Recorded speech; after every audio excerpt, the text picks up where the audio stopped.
and gentlemen, fellow Toastmasters and guests to Bangalore Toastmasters Club. This is meeting number 1337.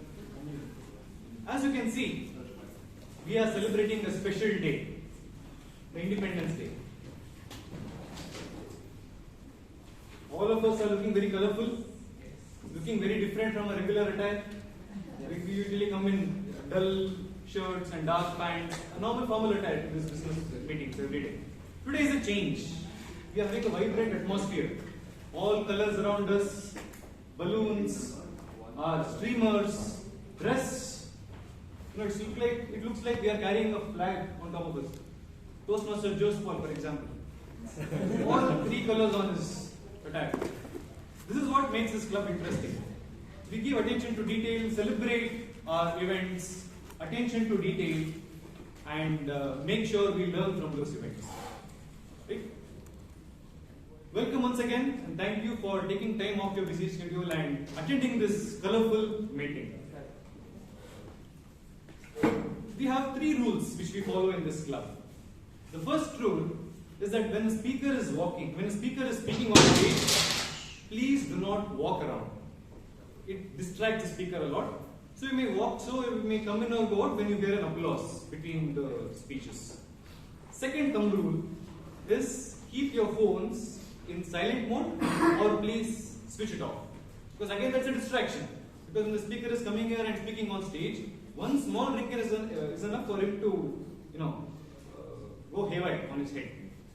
The third rule is that avoid talking about politics, religion or sex. Don't try to offend others, be nice to others. Having said this, the next person to come on stage, the president of the club, the presiding officer for today. The theme for today goes well with what she does in this club. As the treasurer of the club and today's sergeant at arms, we are given, all the club committee members are given entire freedom to do whatever we want, but within our scope. We have freedom to do whatever we want. There is no hard and fast rule saying that do this or do that.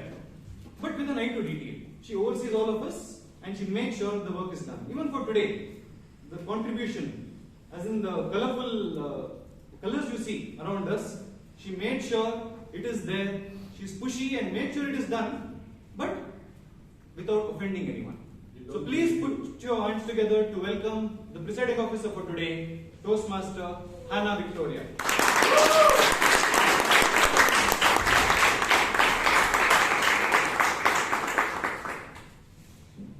Thank you, Toastmaster Shashank, for putting the house in order. I now declare meeting number 1337 open.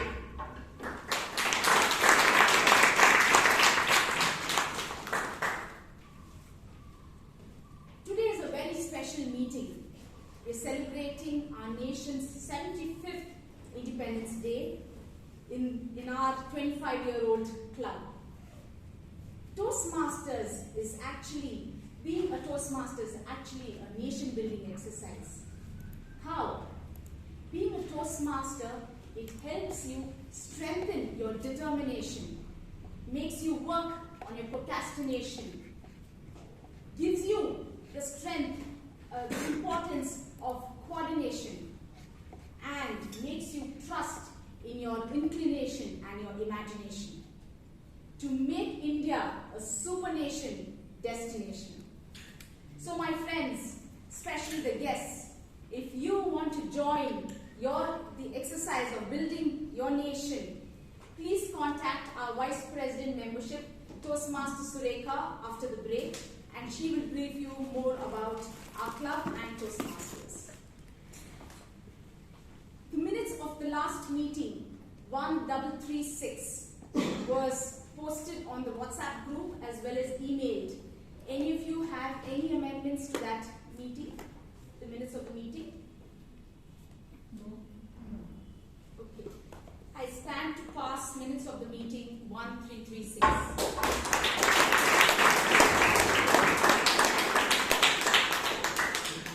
Today's theme of the meeting is freedom is our birthright.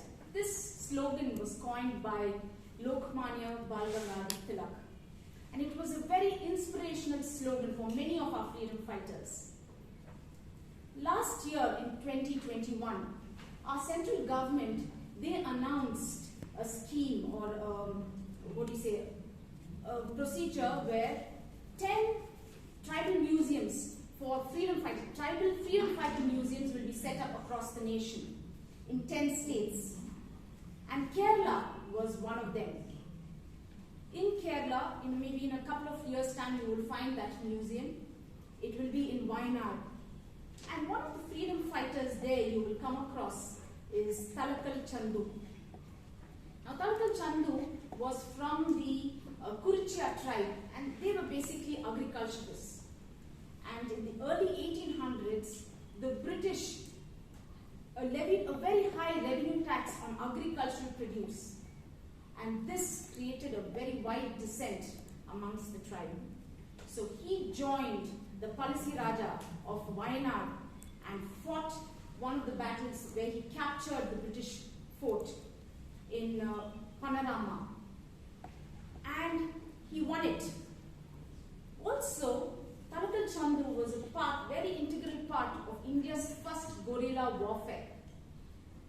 He fought along with Palsi Raja in the jungles of Wayanad. And several thousand, this is the first time, several thousand British soldiers were killed. But in 1805, he was caught and tortured and killed.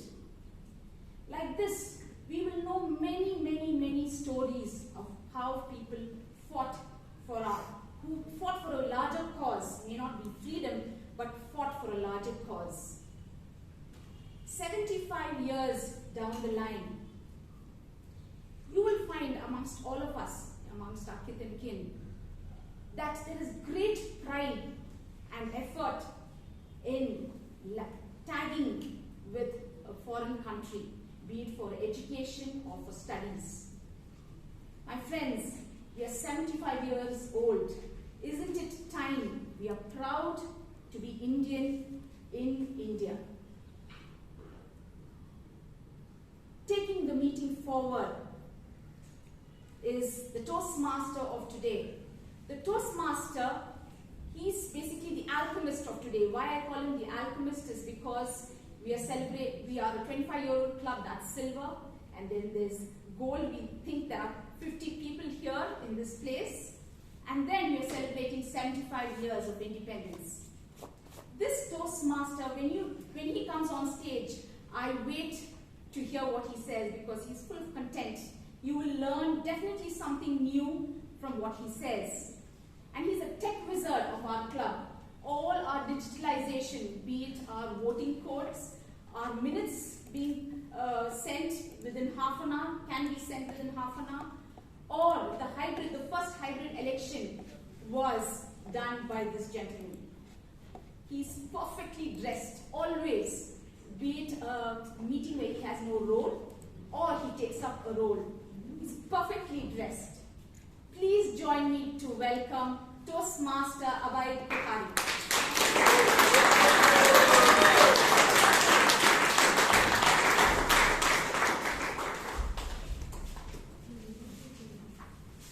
Fellow Toastmasters and guests, good evening. Good evening.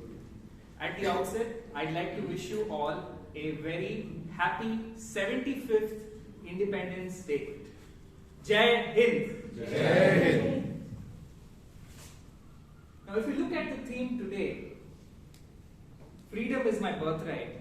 As Hannah already mentioned, this quote was said by Lokmanya Tilak or Bal Gangadhar Tilak. Can any of you tell me where he was born and which year he was born? Okay. Lokmanya Bal Gangadhar Tilak was born in 1856 in a place called Chikhali near Ratnagiri, which is famous for Alfonso mangoes. To say such a quote that Swaraj Maza Janma Siddha Adhikar hai in front of such a huge power as the British, what is the first thing that is needed? Courage. Perfect. And legend has it that when Bal Gangadhar Tilak was small and the teacher of his class was punishing all the students because no one owned up who had littered the class with peanut shells, Lokmanya did not hold out his hand. He said, I have not eaten the peanuts. I will not take the punishment. Then the teacher said, who has eaten the peanuts? Lokmanya said, it is a bad thing to tell on your friends and I will not do it. He was sent home and came back with his father next day to say that my son does not eat anything out because he does not have any money. I have not given him any money. So this incident shows us the courage that Lokmanya Tilak had from the start. And this is what led, in a series of circumstances, him helping out in the independence movement of the country. Now I'm going to speak about another Maratha, someone who is very close to our hearts. And this person was in Pakistan in the year 1989. The place was Sialkot. And there was a brutal test match between India and Pakistan. It was the fourth test. India was down 4 wickets at 38 runs. Pro cricketers like Chris Srikanth, Ravi Shastri, Mohammad Azharuddin and Mahesh Manjrekar had found the Pak attack too hot to handle. And out comes on the field this meek 16-year-old boy with fuzzy hair to bat along with Navjot Singh Sidhu. Waqar Younis throws a bouncer and the ball hits the nose of this cricketer. A 16-year-old boy profusely bleeding. As the physio came and his teammates came and the Pakistani team came to see what happened and console him and see what's going on, Navjot Singh offered a small piece of advice. He said, please retire hurt. And when the attack is a little less menacing, you can come back. Now, if you were in the place of this cricketer, what would you do? Would you go back in or would you continue to play? What would you do? Go back. Go back. Okay, that's what I hear most of us would do. But not this guy. He brushed it off and said, "Main khelega," in his typical fashion. And that day, ladies and gentlemen, a star was born. A star who went on to score 57 runs and save the partnership by 101. That's Sachin Tendulkar for you. The god of cricket, a man with courage, and our very own Sachin Tendulkar. Similarly, in the field of Toastmasters, we have someone who said, "Main khelega," for almost 20 years. Dr. Ralph C. Smedley, who started the movement in 1905, was able to establish only in 1924. So imagine the times he might have said, "I will play, I will continue." Just look at the amount of courage that all these gentlemen had. It's time, friends, for us also to show a little bit of courage in whatever we do. So for the benefit of guests, a typical Toastmasters meeting anywhere across the world is divided into 3 parts. The first part is called prepared speeches. The second part is called table topics or extempore speaking. And the third and the most important part is called general evaluations. In today's general evaluator, we have a seasoned veteran Toastmaster, Toastmaster Vijay Kalkundi.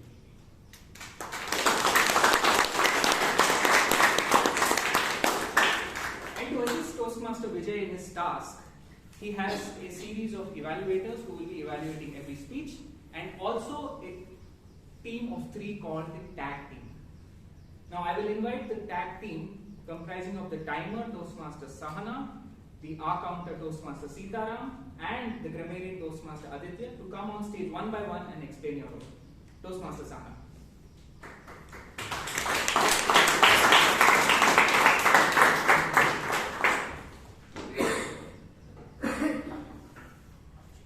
Greetings, fellow Toastmasters and dear guests.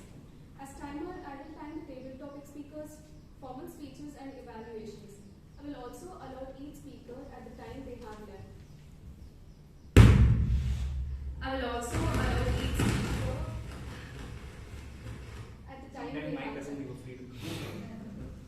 Using today green, white and saffron cards, which denote the specific times remaining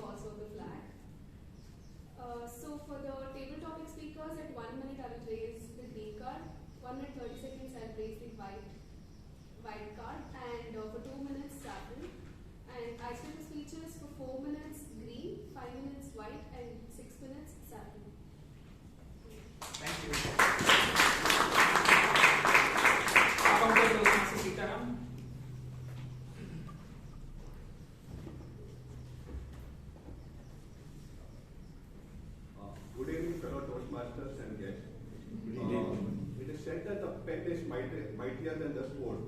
The pen here signifies communication and the sword signifies violence. Our independence was achieved primarily through the use of communication, non-violence, hartal, and negotiation.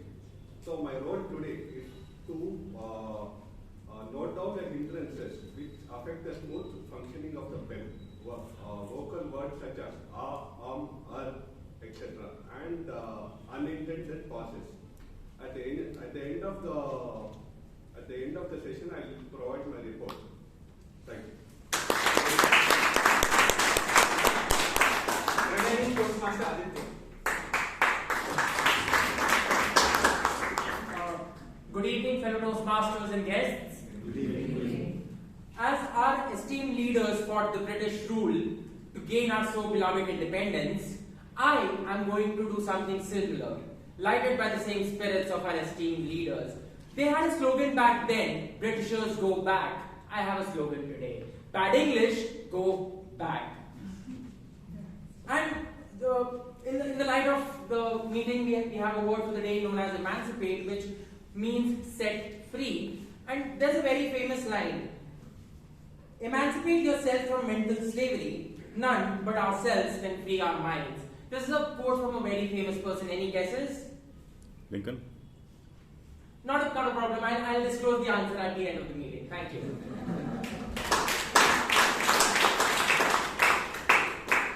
Thank you, tag team, for explaining your role so well. Now, ladies and gentlemen, it's on to the prepared speech section. And our first speaker is being evaluated by Toastmaster Teresa. He is on the path Dynamic Leadership, and the project is L1, Writing a Speech with a Purpose. So can I request Toastmaster Teresa to please read out the guidelines for the speech? Mr. General Evaluator, fellow Toastmasters, and esteemed guests. The purpose of this project is to learn or review basic method for writing a speech with a defined purpose and to present a well-organized speech on any topic. Time on, please note speech length is 5 to 7 minutes. Over to you, General. Thank you, Toastmaster Teresa. Our first speaker believes that freedom is like a single corn. He said freedom is like a unicorn. He's currently working in the chemicals and the pharmaceutical industry and is extremely passionate about equity industry. Equity investing. I didn't even know what that was at his age. And he loves to read and swim. With a speech titled 9 Traits to Look Out For in Pursuit of a Great Company. 9 traits to look out for in pursuit of a great company. Ladies and gentlemen, with a thundering round of applause, please welcome Toastmaster Yash Mehta.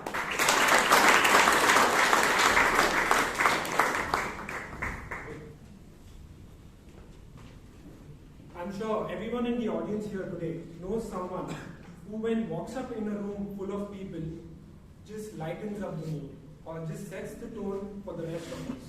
You know, they have that charm, that energy. Just a second, we'll just wait for the projector to start.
So I'm sure everyone here sitting in this room knows someone who, when walks into a room full of people, just lightens up the mood, or grabs the energy or attention of everyone else in the room. They have that X factor in them which sets them apart from the rest of them. So today we're going to talk about 9 traits which you need to look out for in pursuit of a great company. But before we do that, let's get into a small activity where I will display a few photos on the slide, and you have to identify them and tell the first thing which comes into your mind about them. That one X factor which defines them. The first one is an easy one. Anyone can go for it. Leadership. No, you just have to tell about a trait, their X factor, which just sets them apart. One characteristic about them. Yeah. Character, leadership, or next is Dr. Jayashankar. Intelligent. Correct. Next slide. Kiran Mazumdar-Shaw, the chairman of Biocom. She's known for her. Visionary. Correct. And Sudha Murthy. Humble. Correct. Amitabh Bachchan. Emperor. Ratan Tata. Money. Sorry. So we have just done this exercise for people. What if I told you we could do the same thing but for companies? And why companies? Because we are all directly or indirectly associated with companies, and a major part of our life is with them. So our interaction and our association with them makes a huge impact on our life.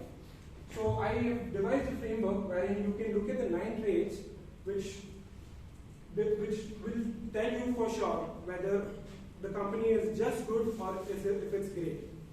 Moving on to the first slide.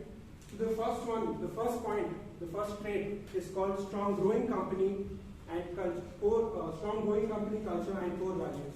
So what is company culture? Anyone? Company culture is basically the internal core values and the behavior within the organization. What sets the tone within the organization, and how they react and cause an output for the desired result. So a good example for a strong growing company culture would be allowing paternity leaves, maternity leaves, and even letting your employees experiment a little bit than just giving them a strong framework and SOPs to just work within that. And a good example of what happens when you don't have a good, strong, growing culture on the long term, how it impacts the employees and the company from within. Please play the video.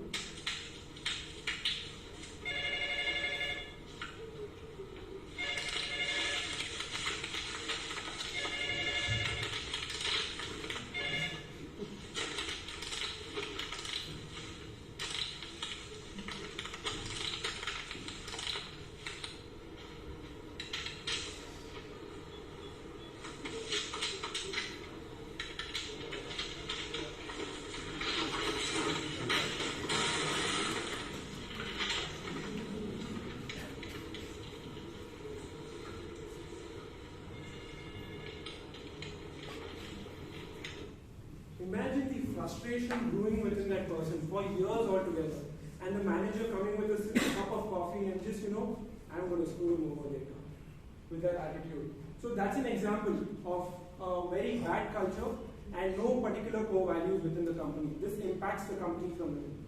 Next. Secondly, consistency over long time frames. So how long is long time frames? I would say 10, 20, or even 30 plus years. Companies need to stand the test of time. Companies are supposed to be like diamonds. They're supposed to stand the test of time and show, even during a bad economy or a bad phase, that they can operate, that they have the trust of the clients, the customers, and the board members. Next one. This one's a no-brainer, room to grow. So everyone working within a company is looking for space, looking for themselves to grow within the company so that they have a good trajectory over the course of years. So companies need to provide that opportunity to employees to grow, and it is for the benefit of company in the long term that they do so. Only when they allow the employee to grow will they have the same benefits that they can reap over the years. Fourthly, standing out from the competition. Why do we need to stand out from the competition? There are lots of businesses. But within those businesses, you have so many companies competing for the same thing. Unless you stand out and differentiate yourself, you're not going to be known for. A good example for this would be Nike. Nike entered the shoe industry very late, in fact, very later than Puma and Adidas, and it did not have the first movers advantage also. But still, today it is the market leader, and it has done so by constantly standing out from the competition. They have given sponsorship to athletes, they have done things innovatively, which the other players at that point of time did not do. The right to win. What do you think is right to win? It might sound a little arrogant, but right to win simply means I have the right mindset, the right attitude, and the right strategies in place to simply just win. My goal is simple. I am going to put my head down, work hard. I don't care what happens. I'm here to win, and I'm going to win and go the right way.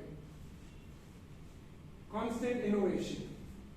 So in order to not be disrupted from the market, there's a common saying that you need to disrupt yourself. You constantly need to be out in the hunt so that you're not disrupted and you again grow up. Senior management. So senior management plays a very important role like the captain in a ship. They need to see long far ahead, need to give it a tone, set the direction, and define how the company's outlook is going to be for the next few years. I mean, the senior management can look at the short-term benefits, but for the betterment of long-term, it's better they look far ahead, give the necessary direction, and move ahead. Win-win scenarios. Now, I know most of you here will be thinking companies are for what? Making profits, boatloads of money. But what if I told you we go by win-win scenarios where even winning winning shouldn't be a zero-sum game, where it doesn't have to be one person winning. It can be multiple people winning. By doing that, you create future opportunities for the other person as well and for you to collaborate and to work further. So best interest of the companies. Now most of the people heading the company, the management, the owners, just look out for their best interest rather than the best interest of the shareholders or the customers or the employees for that matter of sake. They just, this is working for me, I'm going to do that, I'm going to take out the money. That shouldn't be the goal. The company is supposed to look long, hard and forward and decide what's best for the company at that point of time. So, what did we learn over here? What are some of the examples which we can show in the Indian ecosystem which replicate the same things which I have said? PureFit also is known as Cult. It has one of the best working cultures in India.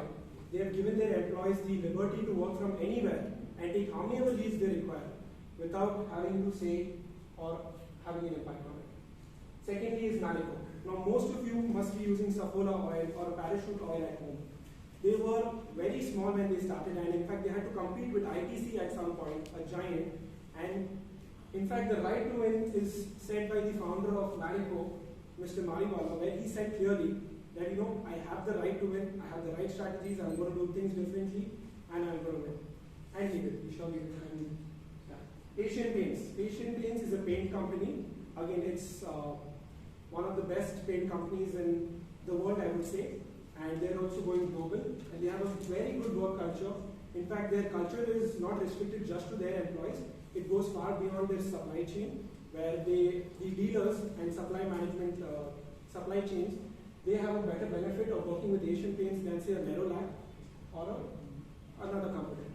HDFC Bank, like you all know, as the brand name, it has never endorsed a celebrity, but still we all know HDFC stands for trust. TCS and Zerodha also. Zerodha is, I'm not sure if a lot of you know what Zerodha is. So Zerodha is a broking company. Thank you.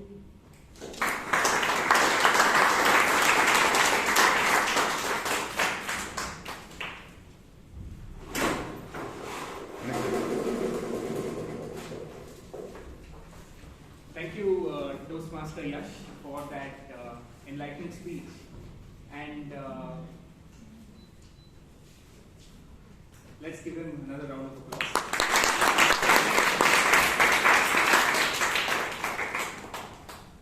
Our next speaker is also on the same project as Yash, but he's on a different path. And his evaluator is Toastmaster DTM Sumitra Manmohan. Since the project is the same and the guidelines are the same, so we will not be reading out the guidelines again. Our next speaker describes himself as an extrovert who had to convert into an introvert to understand himself and others better. With his speech titled, The Importance of Letting Go. The Importance of Letting Go, Toastmaster Chirant.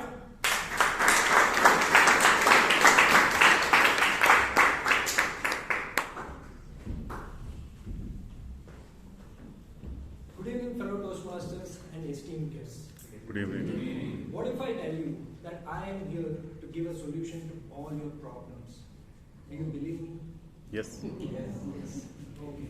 So if someone would have said me the same thing a few years back, I wouldn't have believed until I came across a blog called Zen Habits by author Leo Babauta, where he says that the solution for all the problems is in your inability to let things go. So to let the things go, you have to have something that you are holding on to it. So let me give you a brief about my life, how this concept helped me over. I am not a materialistic person, but as a kid, the bicycle meant a lot to me. It meant more than a bike and a car. So I asked my father to buy one. And I vividly remember the first step I took towards my bicycle and tried to pedal it. So as we know that the parents are overprotective towards us. So my father, while purchasing, has attached a training wheel to my bicycle. For the people who don't know what is training wheel is a small wheels that are a pair of small wheels which are attached to the rear tire of a cycle. So, but I had a hard time pedaling. So I came up with a brilliant idea to go on top of a steep road and slightly nudge myself so that I would immerse the ride and enjoy its ride. So little did I knew how far the bicycle would go. So when I approached an end, it was a cliff, and I forgot how to apply a brake. And as a last resort, I closed my eyes. When I opened, I could see my mom rushing towards me, and all wounds all over my body, and tears rolling down my eyes, and my blood stains on my clothes. Usually, my mom would have punished me for this kind of act, but now she had to attend to my wounds. Well, it took a lot of time for me to recover from that, and as I got on my feet, I looked at my bicycle and thought, it is not my cup of a tea, and I cursed it. My father was watching all of this, and he paid for it. He couldn't see it sitting idly on a corner, so he promised me that come, let's ride, and he will not.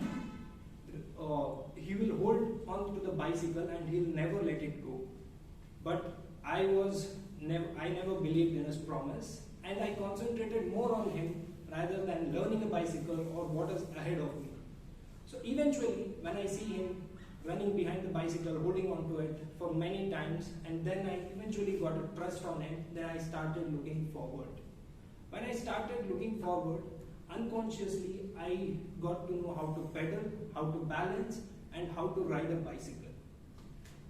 So this gave me an important lesson that we should not cling on to the failures which has happened to us in the past. We should look forward. So as the saying goes, an idle brain is devil's workshop. But I would like to say that a wicked brain is devil's workshop. So what is wicked brain? So we train the brain to become wicked. We can train the brain by constantly feeding negative thoughts about what happened to us in the past, what is happening right now, and what is happening in the future. What is going to happen in the future. All this anxiety, fear, depression all these things makes our brain wicked and we fail to take a constructive decision.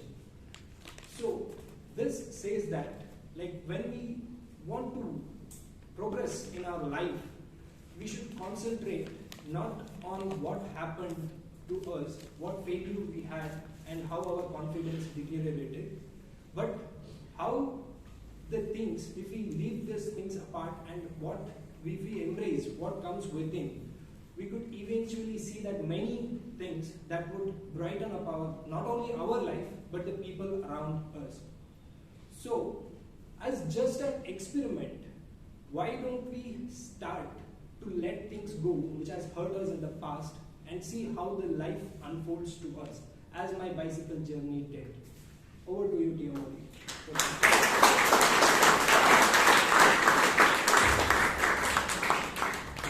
Can we have another round for him? He's just reminding me of my father's advice, who says you can't look at life or you can't ride a bicycle looking backward, you have to always look forward, and the importance of letting go is certainly one of them. Our next speaker is on the pathway engaging humor, and he's attempting the Project 2 under Level 2. He's being evaluated by Toastmaster Alan Arana. Can I ask Alan to please read out the guidelines?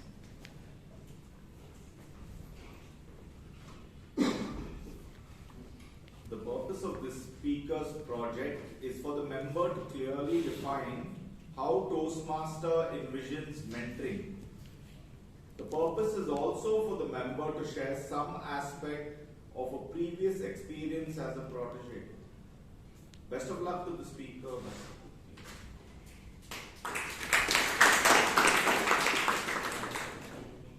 Ask any Toastmaster here, they will invariably come to the fact that mentorship is very important.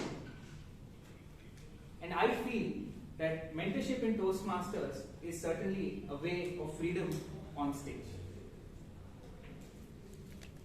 And to speak more about this, we have our next speaker, Toastmaster Ankit Kumar.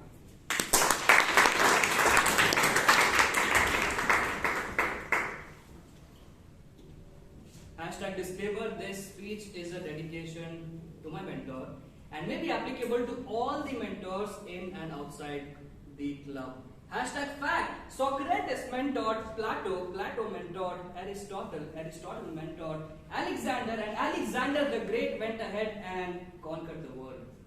Similarly, some seniors, the senior most Toastmasters mentored Toastmaster Samuel, my mentor. So Toastmaster Samuel mentored me, I mentored 2 Toastmasters in 7 years, and those 2 Toastmasters went ahead and left the club. No, it was not because of me, it's just because they had to relocate to some other city. I need not stress how important a mentor is in your life or our life. That a mentor can act as a catapult who can launch your aspirations in the right direction, who can make you cruise through all the distractions yet stay focused on your goal. I got introduced to my mentor, Toastmaster Samuel, here in the Toastmasters Club. And I believe that Toastmaster Samuel, my mentor, would have answers to all my questions. He will solve all the problems in my life. In college, I fell in love with Neha. I went to Sam and said, Sam, you're my mentor, you have to propose to her on my behalf. Sam said, Ankit, I have proposed to only one girl in my lifetime and she's my wife now. So if I go to Neha and if she rejects me, then my strike rate comes down to 50%. And if she gets impressed, she may fall for me, and that's not what you want. So I can't do that for you. Instead, what I can do for you is I'll give you the perfect proposal script. He gave me the script, I rehearsed the script again and again. I went to Neha, knelt down, and I proposed to her, keeping the script in my mind. And with a smile, she said, no. And that is when I got the first lesson in mentorship. Your mentor cannot be always right. I went to Sam and said, the girl rejected me, and he said, Ankit, next time, before applying what you learned from me, please think before. Please think before applying. And if you find it valid, if you find it worthy to follow, go ahead and apply it in your life, and I follow that. The second lesson A mentor cannot act on a mentee's behalf. He can add flavors, he can add spices in your life, he can give direction, but a mentee has to take the first step towards achieving something beautiful. Coming back to a contest in the Toastmasters Club. My speech draft was ready, but I wanted it to be perfect, so I asked my mentor, Samuel, to perfect it, to work on it and make it the best speech in the world. And he said, Ankit, I will help you only if you help me. I said, help you with what? He said, you know what? I'm also contesting this time. And I said, so do I back out or should I contest from some other club? He said, no, I want you to give your best and I want you to help me give my best. As if I had any choice. So we started practicing together. I gave him feedback, he gave me feedback. I corrected his articulation, he corrected my grammar. I corrected his voice modulation, he corrected my body language. I practiced 20 times, he practiced hundreds of times. He went ahead and won the contest. I went ahead and, maybe I did not win the contest, but I went ahead and cheered him in all the levels. And finally, Toastmaster Samuel reached to district. And that gave me the next lesson. That is, a mentor should always be ready to put in as much effort as a mentee does. And as a leader, a mentor should know the way, go the way, get some credibility, and then show the way to the mentee. Now for all the mentors out here, here's a story for you. In my first job as a salesperson, I failed miserably. All the customers told me, Ankit, I promise I will get back to you. Now trust me when I say this. Your ex may get back to you, your HR may get back to you, but when a customer says I will get back to you, trust me, he or she will never do that. As a result, I approached my manager. I said, sir, I need your mentorship, I need you to guide me because I have heard that you were the best at your times, you are the best at closures, plus a few more compliments because I wanted to save my job, and he agreed to that, and that was a game changer for me.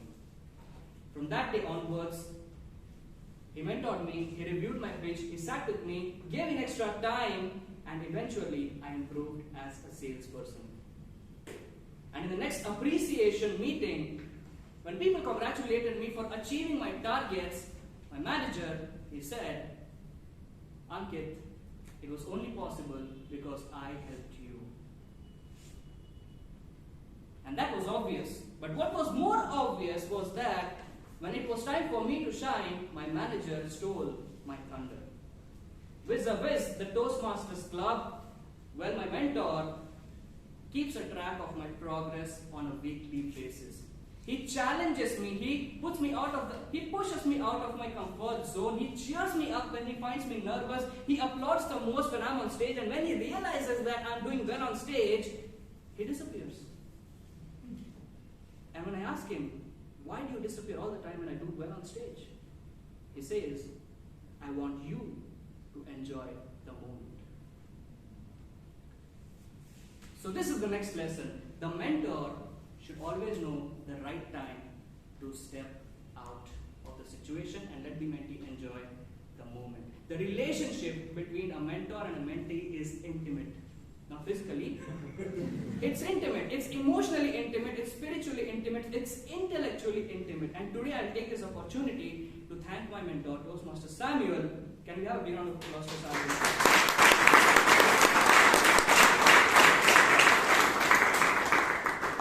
Thank you so much for putting in so much effort towards my improvement as a speaker. Thank you so much for being a true friend and enjoying more when Neha got committed to someone else. And thank you so much for being there whenever I needed you. And like I said, this is applicable to all the mentors who are mentoring Toastmasters in and outside the club. With that, I would also like to congratulate Toastmaster Samuel to have the best mentee in the Toastmasters Club. And with this speech, I hope you're very happy, happy enough to take me out for dinner just after this meeting. With that, back to the Toastmaster.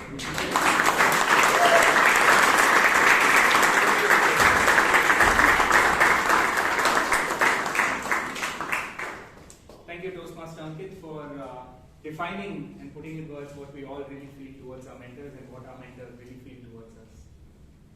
Moving on to our final speaker for the day, This person's mentor is none other than DPM Dr. Rajdeep Naman. And when I asked him what does freedom mean to him, he said, freedom is not very easily defined. And in today's world, it definitely has to be earned. Don't you agree with it? And since this is his icebreaker speech, I won't say much about him. I'll let him give out his speech, which is titled, Life is a Journey. And before we call on our speaker, let's call our evaluator, his evaluator, Toastmaster Sri Lakshmi. Can you please read out the guidelines? Thank you, Mr. Toastmaster. The purpose of this project is for the member to introduce themselves to the club and learn the basic structure of a public speech. All the best to the speaker. Thank you, Toastmaster Sri Lakshmi.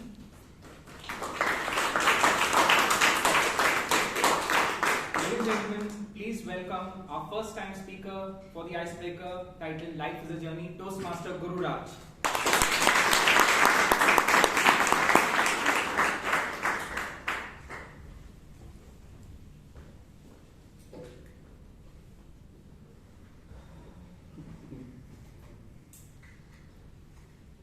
To be yourself in a world that is constantly trying to make you something else is the greatest accomplishment. Ralph Waldo Emerson. Hi everybody. Good evening. My name is Guru Raj and I'm here today to do my icebreaker. So just sit back, relax, as I try to take you through my life's journey, in short, from the very beginning right until this very moment. Well, to start off with, I was born and brought up in Bangalore. Raised in a joint family with my parents, grandparents, who gave me a lot of life's values that I still live by. My uncle, aunt, 2 cousins, and the most important of all, my baby sister.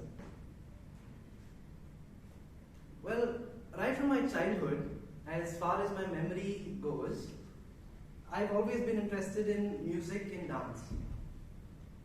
I started dancing to different tunes right from the age of 1.5 years old. And my granny started teaching me Sangeet right from a very, very young age, and still continues to do so. And I believe that there's still a long way to go, but maybe I am a pretty good singer, all thanks to my granny. Well, saying that, I would just like to sing 2 lines for you all, just because I feel like, and it's these lines have a really deep meaning. Okay, so.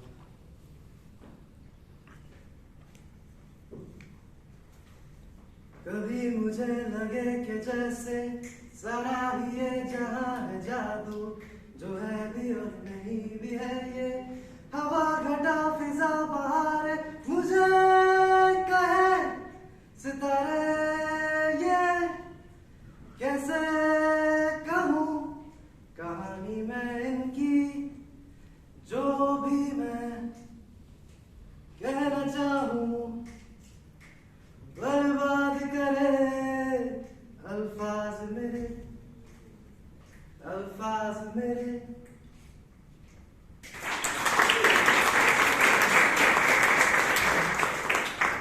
Thank you. I'm guessing if you all liked it, then the teaching didn't go in vain.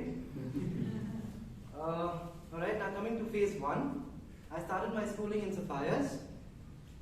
Well, I was a freak always in my life's journey. Had long hair, never liked to get it cut. People used to think that I was a girl and asked me why I was in a boy's uniform. Just imagine the kind of looks I got when I was going to enter into the boys' washroom. I had my struggles in my studies. My 3rd grade teacher thought that I need to be put into a special school. I didn't want that. I fought on. I persisted in my journey of life and came through with great grades. The second part of my schooling was in St. Joseph's Boys High School. Although I was not that interested in studies, I took part in a lot of co-curricular activities and danced a lot. I participated in every inter-school competition at my time, and I excelled in NCC. I was a sergeant and was also awarded the Best Cadet Award in 2008-2009. Now came the part of my life where I had to choose my stream, science or commerce. Me being this guy who always wanted to be a jet fighter, wanted to take science. But my father convinced me otherwise and said, why don't you own your own jet rather than being a fighter pilot? I ended up taking commerce and did my PUC in SBMJC, that is Sri Bhagwan Mahavir Jain College. So life was just fun and games for me at this part of my life. Passing out of there, I got into CMS for BBM, Center for Management Studies. Why? Because my friends went there. I was part of the fashion team. I was part of the street dance team. We called it SFSC, so fresh, so clean.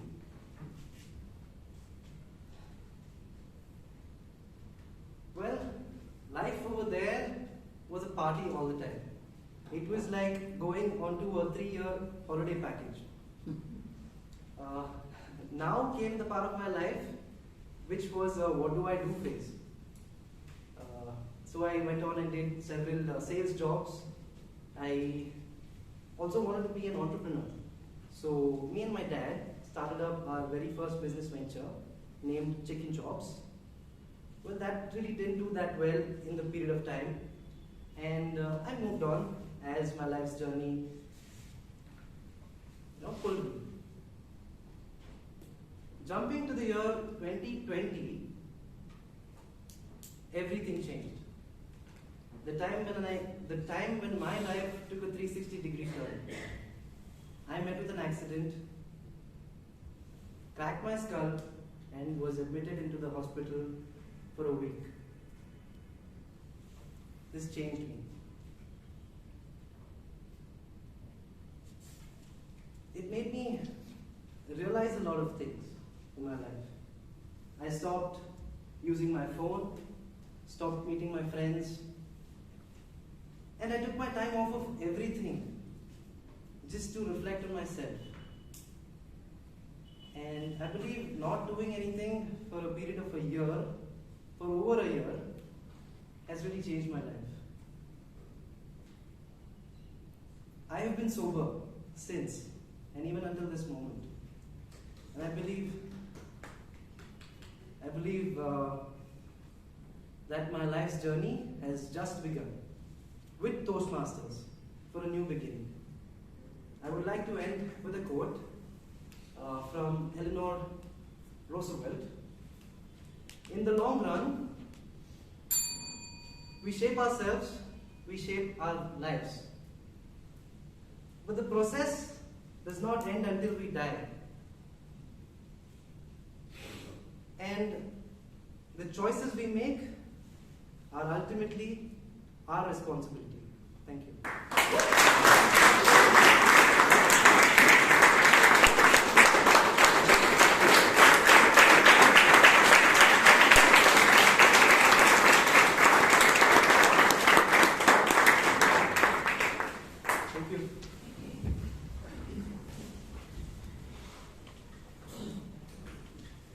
Thank you, Toastmaster Gururaj, for that amazing icebreaker. I've heard many icebreakers in this club, but I think yours is the first one where I heard the speaker sing a few lines. And we're happy that you came to Toastmasters after cracking your skull. You'll find a few commoners here. With that, ladies and gentlemen, we come to a closure of section 1. And for all the members, the voting link for the best speaker is on the WhatsApp group. And the password is FREEDOM, FREEDOM, freedom. So please vote for whoever you think is the best speaker. And now we'll take a short comfort break for about 5 minutes and we'll be back at 7:33. Alright, so see you around.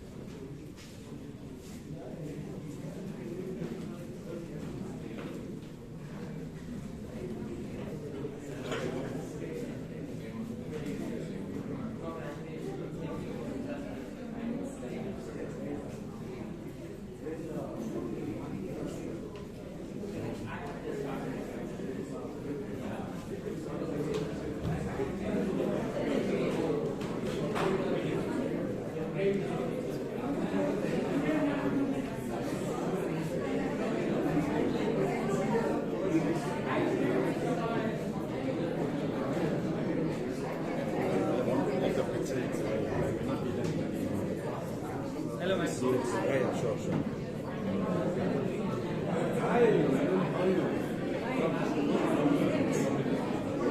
Take a picture. All those who are in others in the comments.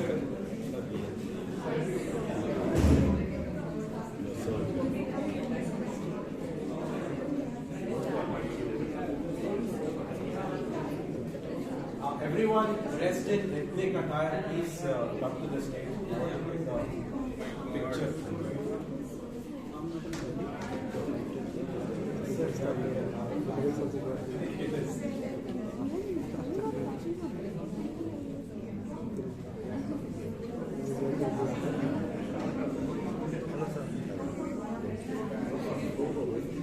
Okay, those who are dressed in the colors, please come for a photo of Teresa. Don't worry about the evaluation later. Come. Puneet. Freedom is our birthright. Correct. We can refuse you. You can. Say, forget your evaluation. Come.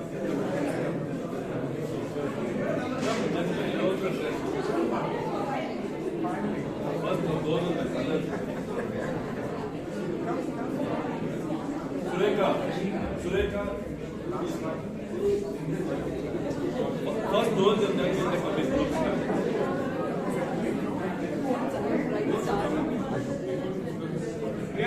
I click one, give a picture. Those who have vote ethnic first. Ethnic. Yeah. Can you please take a picture?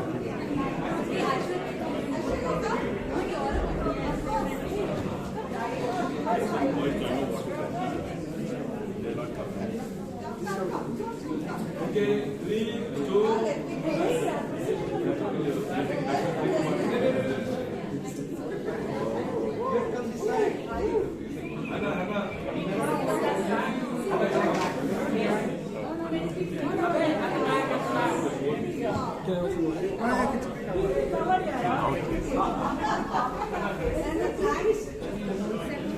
Hannah. One more banner, please. Yeah, places, yeah.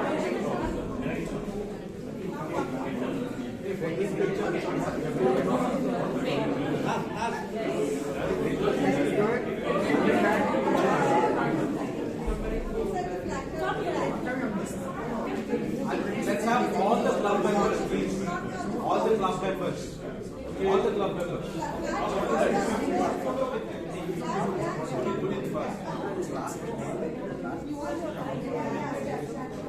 Okay, everyone say butter. Everyone say freedom. Jai Hind. They show your wristbands.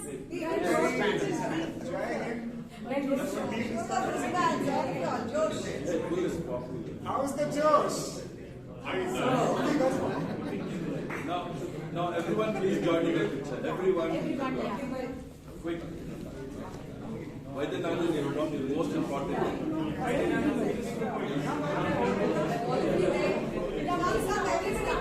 You look still shy. All guests, please join us. Go join the crowd.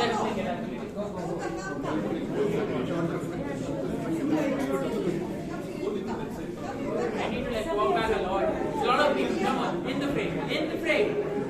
Are we all in the frame? Everybody. No worries, sir.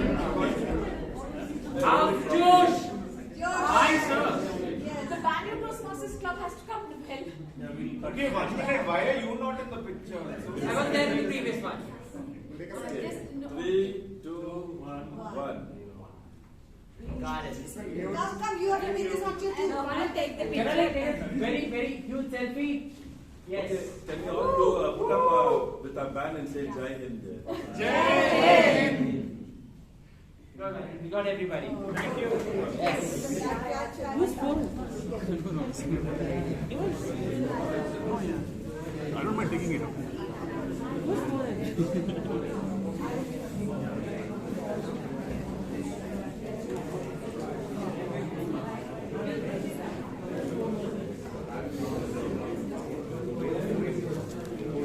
Okay.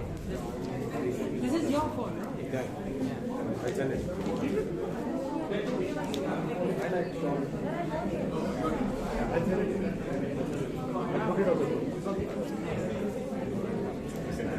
Where do I keep this? I'll keep it here. Sure. Folded it randomly, abruptly.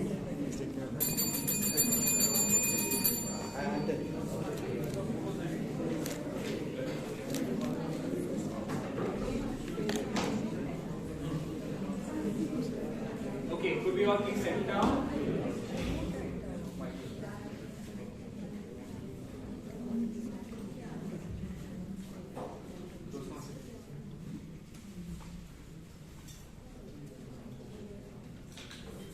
Okay, so welcome back to segment number 2, and thank you all for posing for that lovely picture. So our next segment is all about thinking on your feet. I remember I was very bad at drawing biology diagrams, and my class teacher took me to the principal and asked I used to get my brother drawn, used to get it drawn from him. And the teacher asked one day, why is this diagram so good and why is this so bad? And the Toastmaster within me sprang up and said, ma'am, when I drew this I was in a good mood, and when in this I was in a bad mood. So now all of you are going to probably have to think on your feet. And for that I'm going to call on our Toastmaster, who is going to be our table topic master for today. And this gentleman is called the Moon. Yeah? His name, of course, represents the moon. He's a tech enthusiast, and every time I bounced off a tech idea with him, I've always learned a lot from him. I've learned a lot from him with his time on stage and also his time off stage. So with a thundering round of applause, ladies and gentlemen, please welcome the table topic master for this evening, Toastmaster Shashank.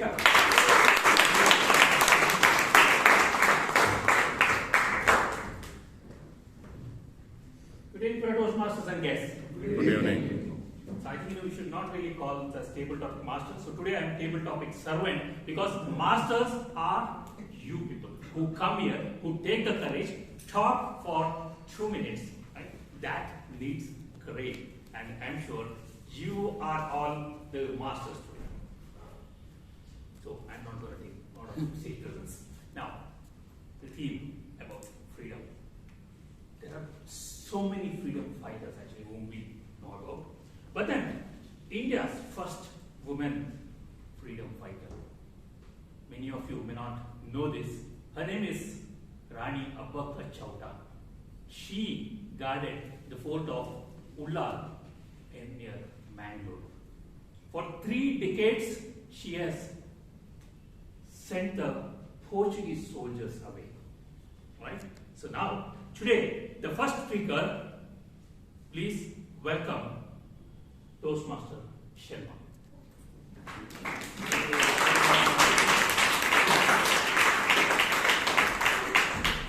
She is taking a stroll on the Bangalore beach. Alright, you envision that. That situation. Now, there is a ship approaching full of soldiers. What would your reaction be? Remember, you have all the equipments, what you have to do. Or do you? All right. ಮುಲ್ಪ ಏನ್ ಬರ್ತೀರು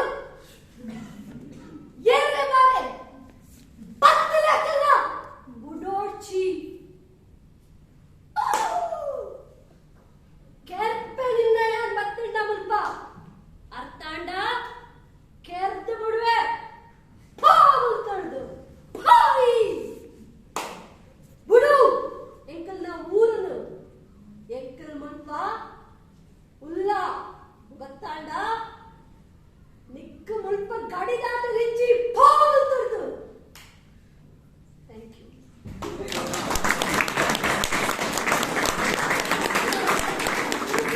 That was 16th century. English was not there yet.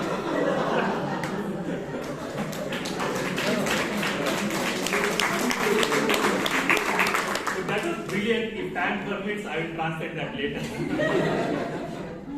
Alright, scene number 2. Now, I think actually I should welcome the speaker first. That is Priyanka Ranaway. Where is she? Alright, put your hands together for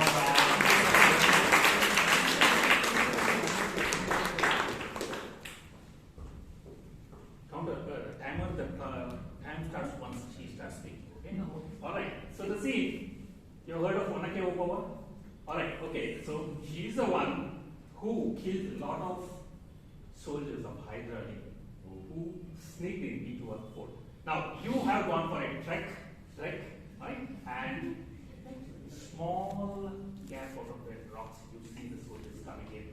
The difference, she had that pestle. In Kannada they call it as onak. The difference, you have only a cell phone. So what would you do?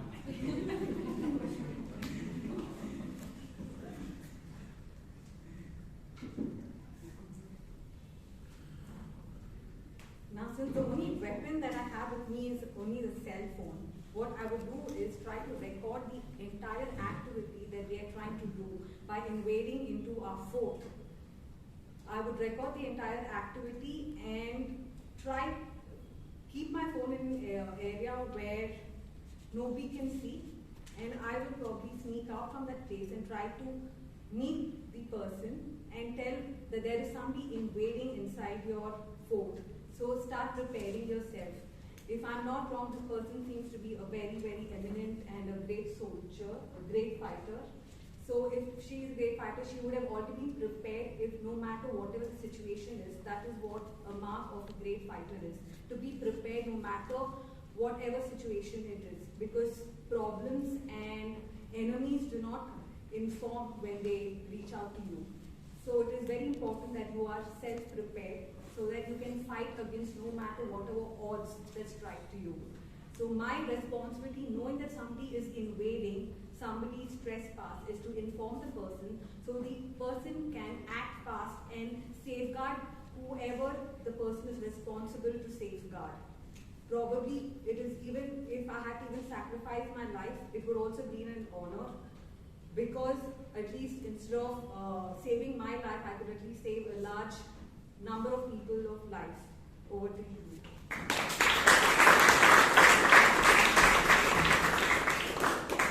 See, number 3, please welcome Toastmaster Melvin Smith.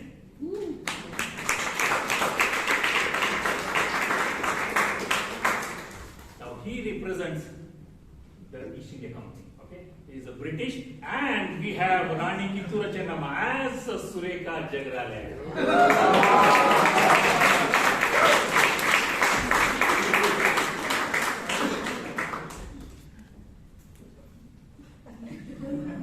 All right, so I don't know if you know the situation here. You are asking her to pay the taxes for whatever she grows and whatever, or actually any other demands you have, you can ask Rani Kittura Chennamma, and you know what she will. Hello Toastmasters and dear guests. On this auspicious day when I am representing the East India Company, Madam Swagat, I'd like to tell you that it's time to change course. Oh, I see. Time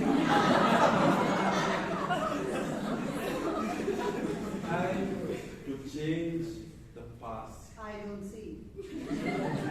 Time to forgive. I foresee. I have already forgiven you. I don't. Because you don't see eye to eye with me. I don't. Because in today's age, after having gone through so much in our lives, having become good communicators, what good it is if we can't do something for the better of for the world. Don't limit ourselves to just continents and countries and cities. Be open-hearted and more magnanimous. Yes. Be emancipated. And to me, emancipation is using this. This is all that I have now. And I'm going to use it to punch you nice and hard. Yes. And you know what I'm saying? I'm striking a blow for give me freedom or give me death. Out here in my country, we're all here standing up for our freedom to live. And we are decided to fight with everything that we have. And right now, all that I have is my fist, and I'm going to punch it right into you. It doesn't matter what happens to me. What has happened to our great Mahatma Gandhi, who had non-violence as his forte? Doesn't matter. You are. It's about courage. And at the end of the day, sometimes you have to really wonder what courage is the only thing left to you, but go with it. And if I face all that I have, sometimes words don't matter. And I too have grey hair, and I can tell you. Mine is grey too.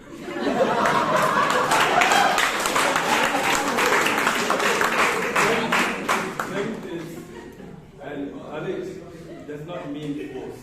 Thank you.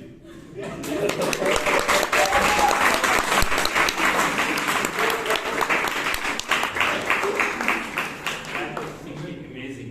Yes, there were a lot of women in.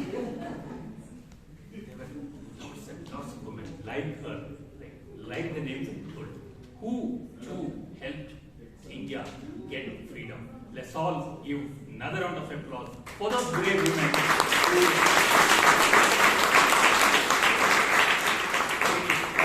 on this path, and of course they were violent. Okay, now that we got the independence, so by the way, was Gandhiji alive then?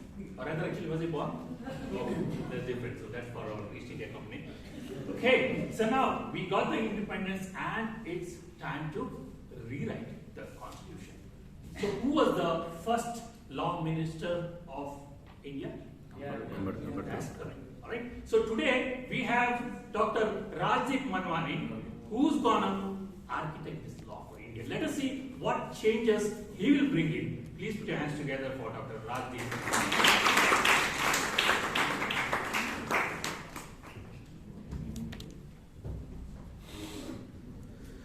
Changes you can bring in if you are the law minister. Now, by the way, be careful with this thing. The next speaker is from the press. He's a critic, all right? So he will come and evaluate Rajiv. Evaluate not really Toastmasters evaluation, but whether he agrees with his ideas or not. So he's from the press. Or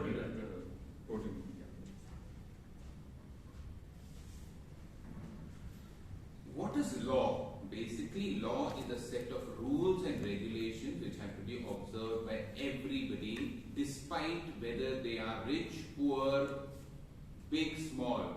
And as a law minister, the first thing which I will do is remove that blindfold from that lady who's holding that balance and say that you have to see everybody and then pass a judgment rather than be a blind judgment maker. So the first thing is remove that entire blindfold from her. Second thing is, law is very similar to another word called love. Now, there has to be a sense of justice, but the justice has to be tempered with kindness. So I feel that justice has to be tempered with kindness. You cannot just put everybody behind bars for everything. So the second thing which I will do is, after removing the blindfold, replace that beam balance with something like a rose which says that you will get punished, the thorns are there. But the rose is also there to see that not even a single person is punished if he hasn't committed the crime. The third thing which I will do as law minister is see that there is equity of justice. Right from the lowest category of people, even if it is Mukesh Ambani or a person who's on the road who doesn't have a job, everybody will get the same amount of justice. So as a law minister, three things. Remove the blindfold, see and then judge. Justice tempered with kindness, give the rose with the thorns, and finally make equity. The lady should step down and embrace not only the richest person but also the youngest and the other persons who require justice. That's all right.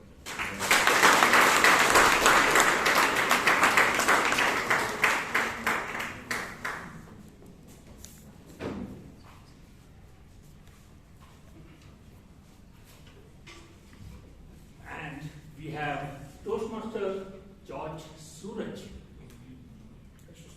Put hands together for George.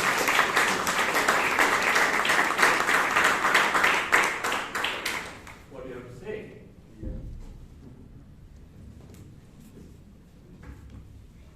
So, good evening, everyone. Good evening. And normally my wife is a lawyer, and I don't have any critique against her, but today I'll take the opportunity. First thing on the blindfold, the reason to keep a blindfold is to be unbiased. That's the whole purpose of being blindfold. I do not agree to remove that blindfold so that without any partiality, the law is to be judged in equality. So that's the first point. Second point, doing justice with kindness is not applicable to everyone. There should be a justice with a very strong hold, with a thorn. Some people should be punished with a thorn so that they will repent, and some persons should be punished with some kindness. So it's case by case, it can't be generalized, kindness to every justice. Thirdly, I forgot the pointer as such, but these are the two critiques from my side. Thanks a lot.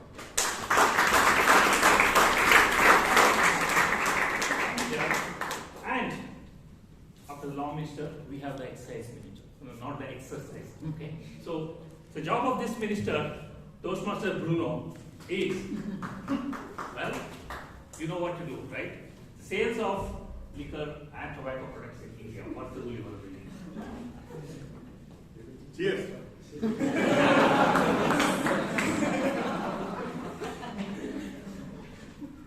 The reason being, the country is run by sales of liquor and tobacco. So if I'm going to say, okay, I'm going to stop all the sales of liquor and tobacco, then we're going to go back to Stone Age, as simple as that. And from that perspective, I'd say, let's open up, let's have fun. I don't give a damn about what happens to people here and their livers. I don't give a damn. So I'm not for, I'm for liquor. I'm just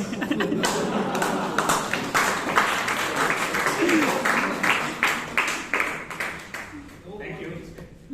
Yeah, let us hear from Ganesh Pai whether his ideas were great or actually what's the case you like bringing Ganesh.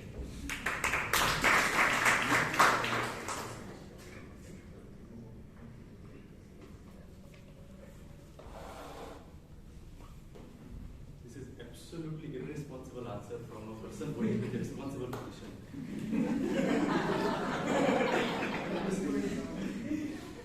I have been extremely subtle here. So how you can say cheers to good times when consumption of alcohol and tobacco is causing irreparable damage to the health. Imagine if a child is standing in front of you, is that what you are going to tell him? Hey, no problem. Be my guest. Consume as much as you want. Is this what we want to teach our kids? And someone in such a highest position, that's the kind of message you want to say, fine, I give 2 hoots to your liver, 2 hoots to your health. As far as my coffers are being filled, I am fine. I think such attitude should be condemned heavily. And next time, please remember when you cast your vote, such politicians, ensure you put them to their right place. Look at him, he's clapping.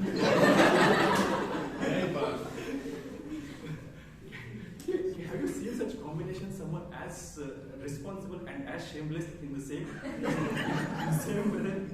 So, I critique this decision and critique this thought that you can be absolutely open in terms of consumption of alcohol and tobacco just because you want to add to the state revenue. Back to you.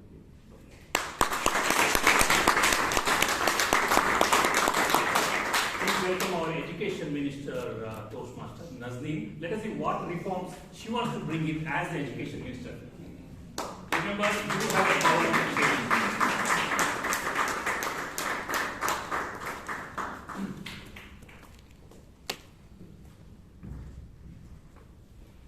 Good evening, Toastmasters and guests. Good evening. Education is the strongest weapon that can change the world. So I believe that every child, every person in this country has the right to education. Recently, there was an incident where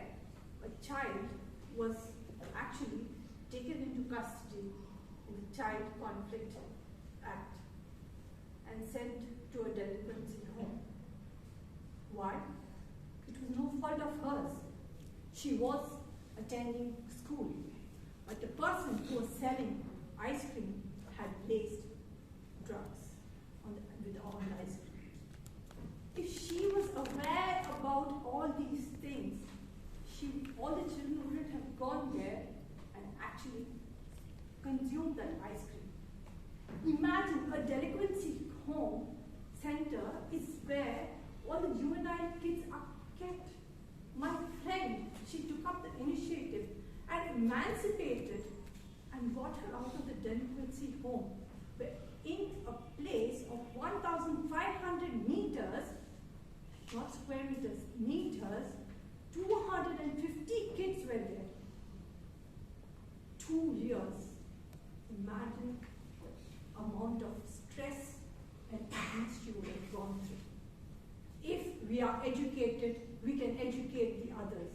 If we are not educated, how will you bring out the education in others? So I would definitely urge each one of you to support education, because education is the only key that can change the world and make this place a better place. More to do.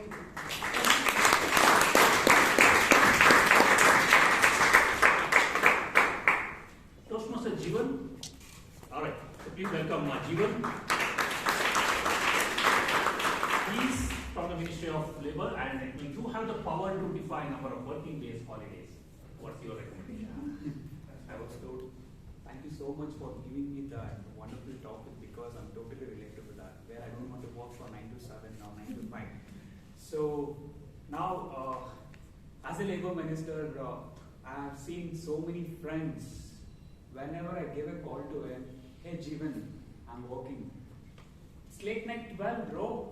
Okay, but I have to work it. Do you get extra bonus? They won't give anything, bro. Oh. I felt very sad about it, because so many people are working in big 4 companies, says this broken. Then I had a thought in this mind, what can I bring such work where people can sit anywhere in the world and they can start working on it? And I realized this concept of giggers, and I love this gigging work, and I actually giving such employment in my startup where I don't know where are my workers, but they get work every day and they get payment every day. So as a Labour Minister, for sure, I bring all the business entrepreneurs to establish certain rules and regulations where at least people working in our organizations have a good culture, and I believe that in future days it is going to be implemented in everywhere. Thank you.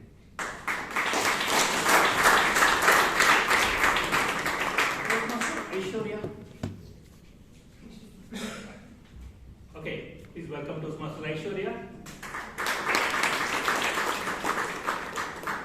You are the Minister for Transportation.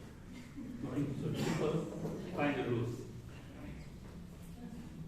Good evening, everybody. My first time on the stage, actually the second time. The first time I froze. So I'm the Minister for Transportation. So the rules would be, I would want to set up rules for separate, for 2-wheelers. I want a separate lane for 2-wheelers. That's how I travel, and I want it for myself. And it's easier that way. Like, we have 2-wheelers everywhere. You can see everybody owning their bikes and 2-wheelers everywhere. And we get stuck because of these huge cars and buses and whatnot. We can get auto people also with us. It's okay. 2-wheelers and auto, we need separate lanes. We don't need flyovers everywhere flying. They are constructing and constructing. It's non-stop, it's not ending. Might as well just spread the road and keep different lanes for 2-wheelers and cars, big and small vehicles. That's it. Thank you.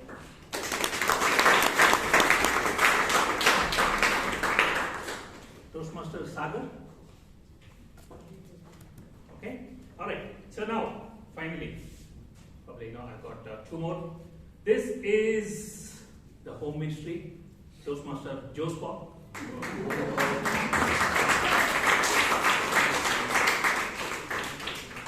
Well, he needs to define a rule for the age of marriages in India, both monogamy and divorce. But in 2 minutes. I've got too many matters in my scope. Okay, it doesn't matter.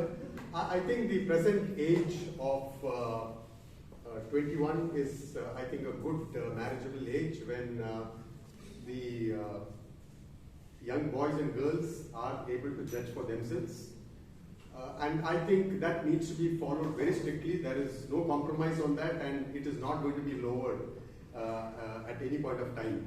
Because sometimes a lot of teenagers who are really not in the right mode or mood commit themselves and get into a lot of problem and create a lot of problem in the society. So I think there is no compromise on the age for marriage.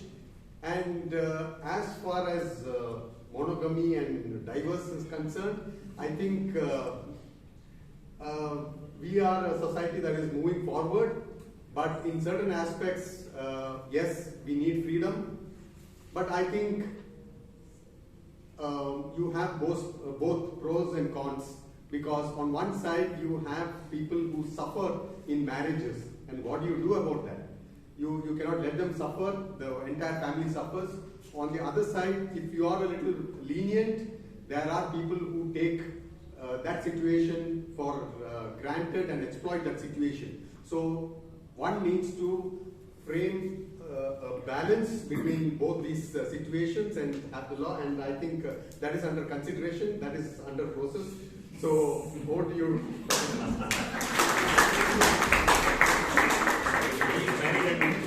Let me call upon Toastmaster Puneet to really, either accept his views or actually oppose. Two hands together for Toastmaster.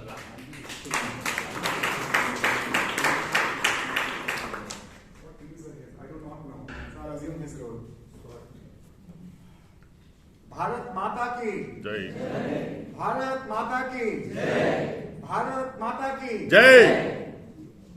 This is what we need in our country, to get all the youth united in the right way. So as a Home Minister, I believe one of the first things I would do is to instill a respect of Indian Standard Time.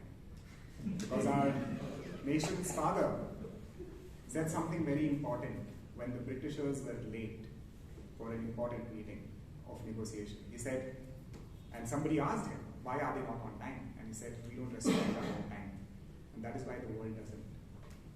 So forget Indian stretchable time and move to Indian Standard Time. I would teach youngsters to make it on time, every time, time after time.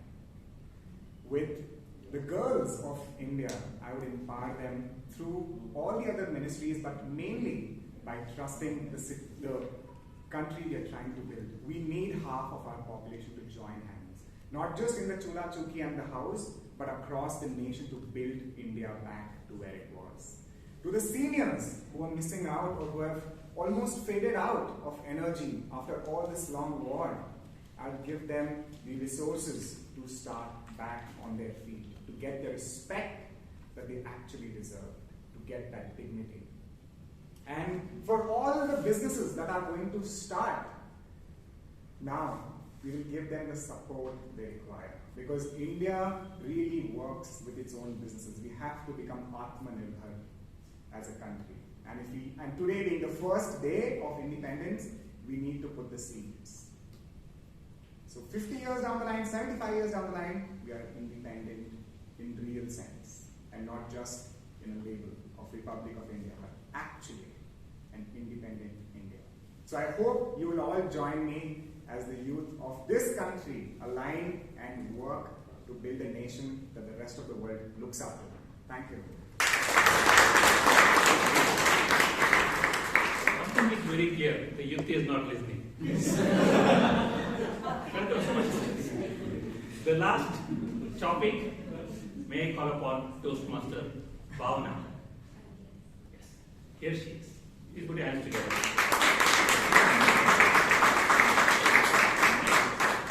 What does 75 years of independence and freedom mean to you?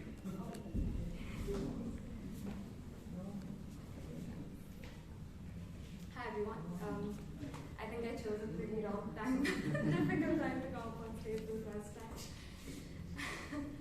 So 75 years of independence. Wow, that's a long time, but I was born just 22 years ago, so that's just 20 years. And well, it means quite a lot of things.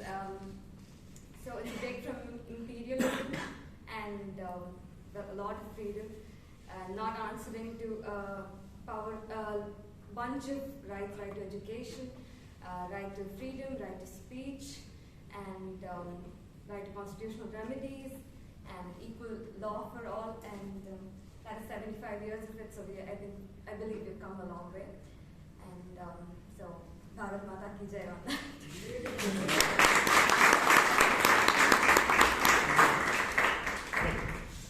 If you like to give this famous quote of Shashank Bhat, one individual may die for an idea, but that idea will, after his death, incarnate itself in 1,000 lives.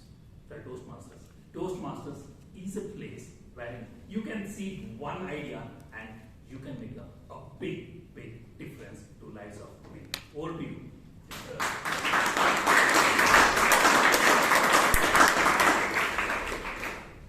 So, fellow Toastmasters and guests, did you enjoy the table topic session? Yes. If yes, then give a thundering round of applause.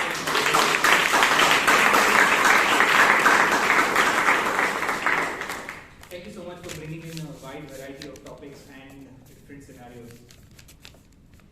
So now it's time to move on to the most important session in Toastmasters called feedback. Feedback for everything we've done from the start till the end. And for this, I'd like to call on our general evaluator. A very famous quote of our general evaluator today is, aim for the stars and you land at least on top of the coconut trees. So, a person who is very innovative and ever ready and with a smile. Ladies and gentlemen, please welcome Toastmaster, our general evaluator, Vijay Kalkundri.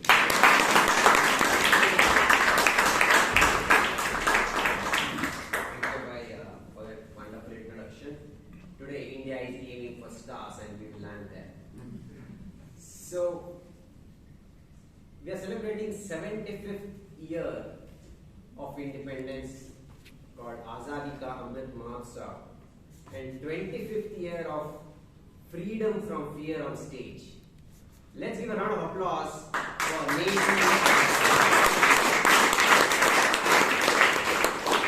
As we celebrate 25th year of Bangalore Toastmaster, I remember this boy who was in 25th year of his age and was playing hockey, broken his hand and serving the Indian Army. Major Somnath Sharma was asked to take rest because you are already injured and you'll not be able to lead your regiment. But on October 30th, 1947, when there was a call from the government to protect us from the Pakistani invaders, he told, no, I'm going to fly with my regiment to protect our border with one hand broken after playing hockey. So when they were guarding Badgam village, which is surrounded by hills, that's when from the path of Gulmarg, there were 700 raiders who were approaching towards India. That's when he had an option to run away and call the the larger regiment and help him protect the border or take them head on. He chose the second one. When you are surrounded by three sides and you are invaded by 700 people and you are outnumbered by 1:7, there were seven invaders and there was one soldier to protect. He realized that there is no time to waste. He told them charge, and all the 100 soldiers started fighting the invaders. Realizing that the Srinagar airport was the most vulnerable unit, he decided, with one hand injured in his plaster, carrying the ammunition to different posts and handing over the soldiers to continue fighting for the safety and security of Kashmir.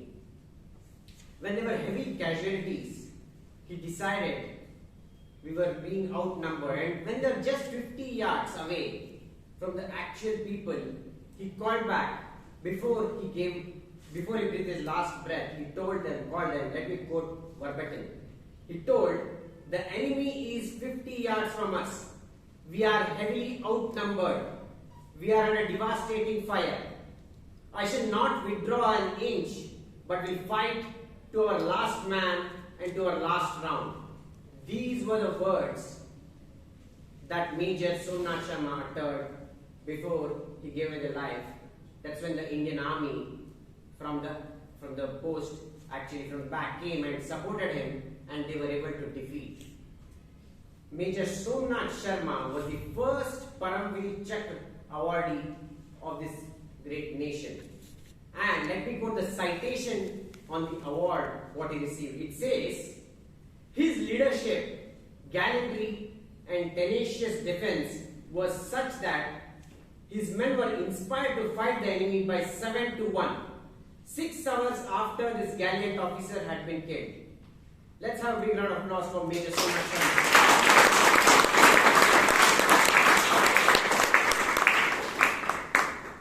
This great country has produced a lot of brave hearts.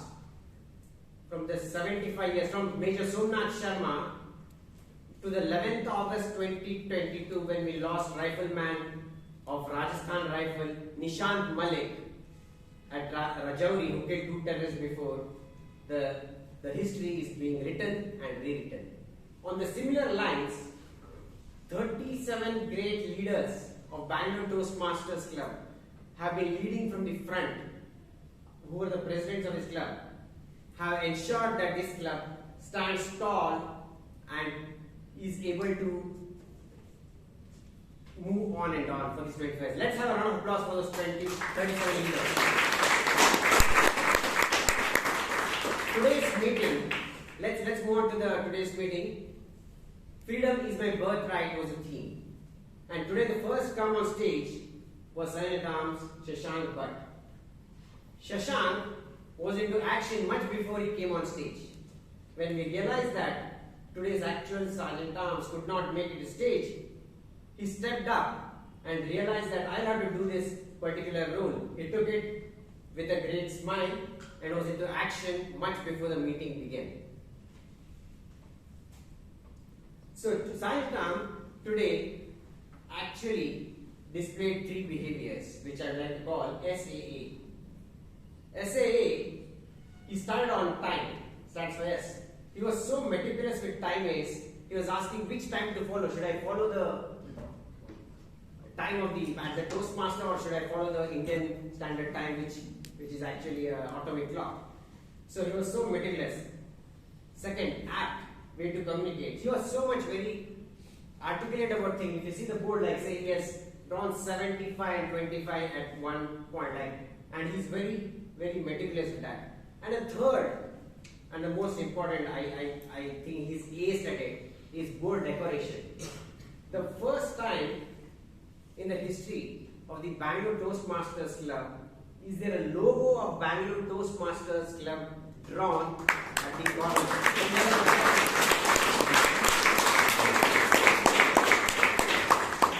Thank you, Shashank, for that wonderful thing. Like, I have hardly any suggestion to you. You are assigned well packaged, and for the occasion you have done it very well.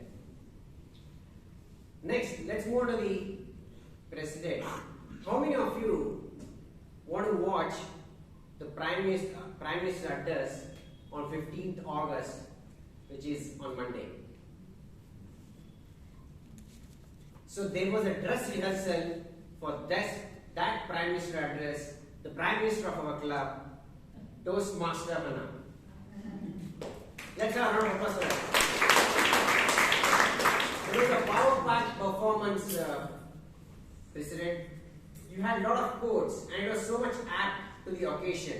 Like there was a clarion call. She said that nation-building exercise to begin, and the Toastmaster is one such platform which gives us all the opportunity, and we can contribute our thing for the nation building. So it was filled with a lot of anecdotes, there was story, and it was so much very relevant. So what I like about the President's address today is there's always something unique to look forward, and not a regular address with a regular story.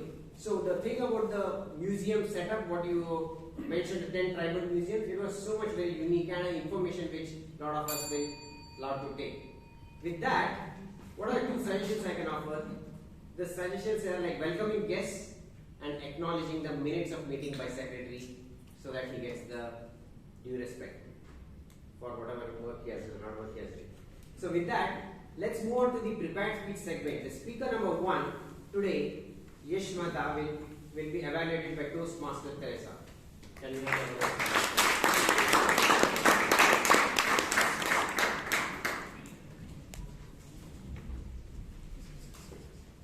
Mr. General Evaluator, fellow Toastmasters, esteemed guest, and my target speaker, Yash Mehta. Toastmaster Yash Mehta. Your project guideline was to write a speech with purpose, and the speech you create must be well written and clearly focused.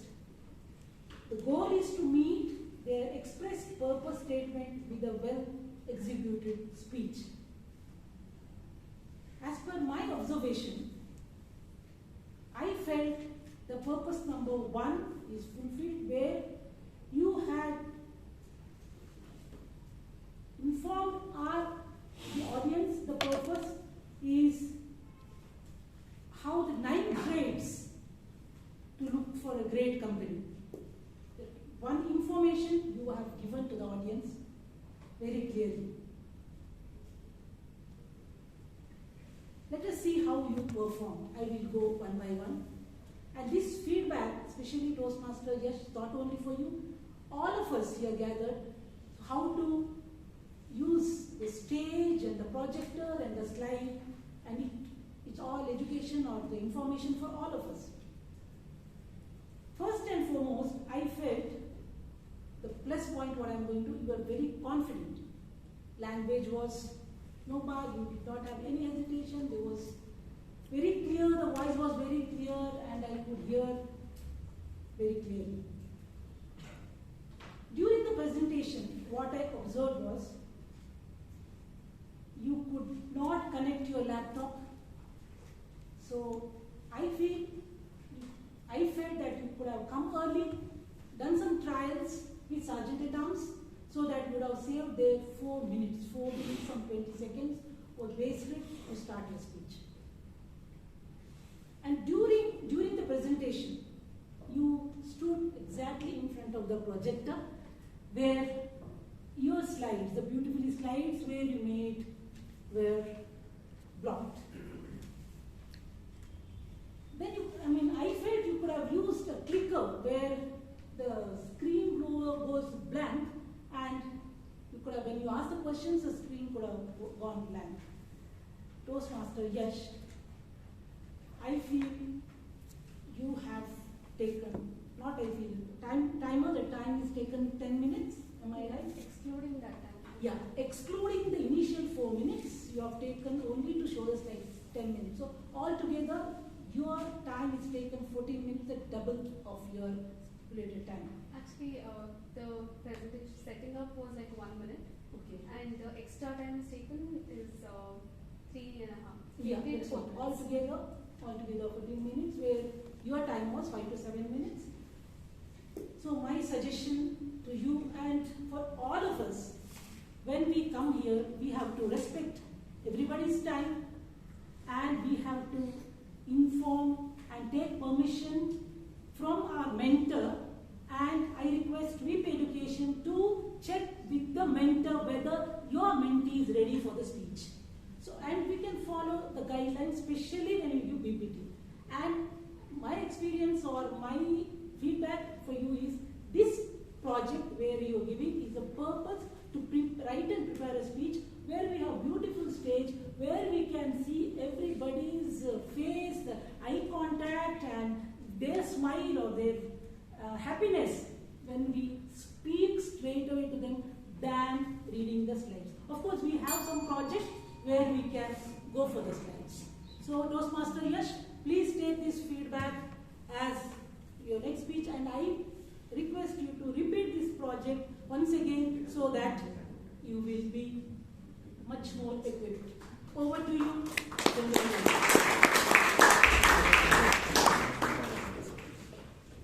you, Toastmasters.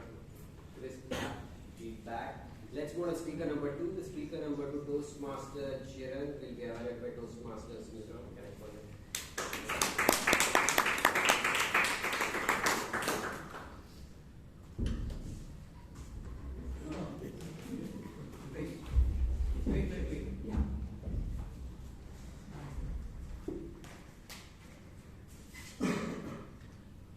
Mr. Toastmaster, my fellow Toastmasters, esteemed guests, and Chiran in particular. Thank you for that wonderful speech of the importance of letting go. And that is something which all of us need to understand, let go. Because it is such an emancipating experience when you let go, right?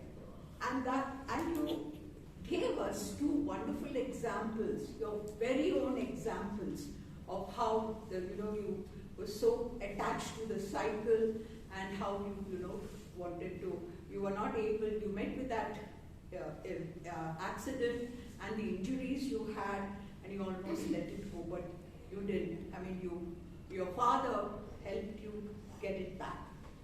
And the second one is, don't let your mind be invaded by wicked thoughts. Let it, get rid of them. Now, these are certain experiences which are divine, I would say, because especially when you let go those negative emotions, it's a really, you feel so lifted and you feel, really on top of the world. Now, you gave us that I can give you solutions for everything. Do you believe that? And I didn't believe it in the beginning, but I have a solution for everything. And true to your name, never ending, when you can give a solution to everything, it's an eternal solution, right? Somehow I felt you took us to a high with those 2 examples, and then suddenly you let go us, right? So you filled us with great hope.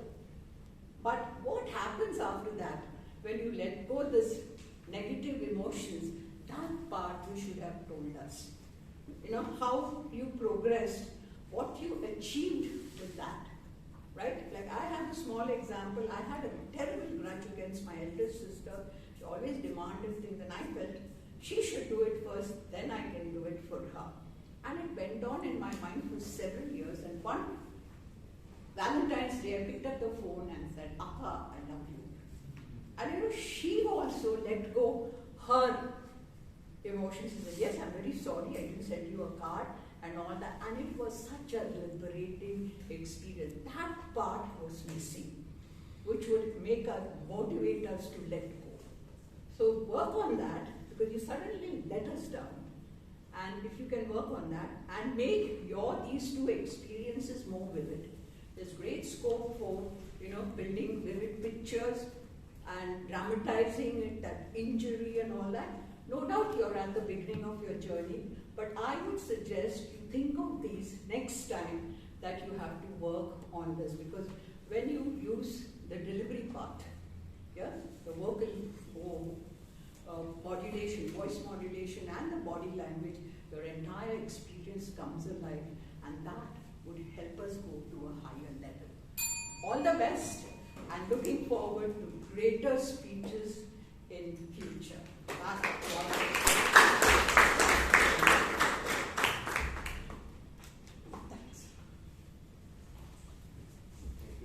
you, ma'am, for that crisp and clear evaluation. To the next evaluation, let me call on stage Toastmaster Evaluator to evaluate Toastmaster.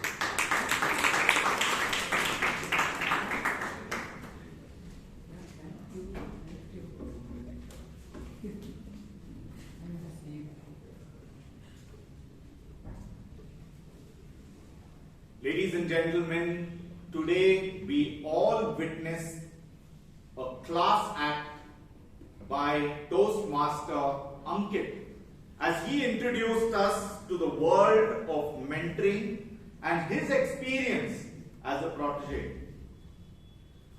Ankit, what I liked most about your speech was that you had great eye contact that connected with all of us and displayed great emotions. Emotions that spoke even when you were not speaking. You fully integrated physical gestures with your content, and I thought that helped you deliver an exemplary speech. You were very self-assured, and that engaged the audience. Your content was very, very well constructed. It was peppered with humorous personal examples of being a protege. Now, having said all these wonderful things and calling it a class act, there are some minor suggestions that I have. I felt that sometimes your speech was a little rushed. There is something called the power of a pause, and I wish you had used it more, especially when talking about your mentor and manager.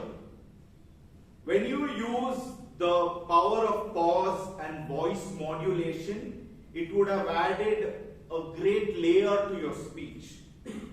And you could have probably used the stage more as well. If you use the stage more, it brings a perspective of you talking to your manager and mentor, especially since you had conversations in your speech. But having said that, these are very, very minor squibbles in what I term as a class act. You know what is the master class act of the speech? Is you acknowledging your mentor in front of everyone. What is even better? Your mentor turning up for your speech. And I had a lump in my stomach and my throat.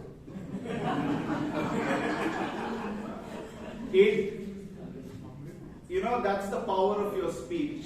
I wanted to say lump in my throat and I said stomach. So kudos to you on that. But it was really a speech I will always remember. Can't wait for your future speeches. Best wishes back to the G.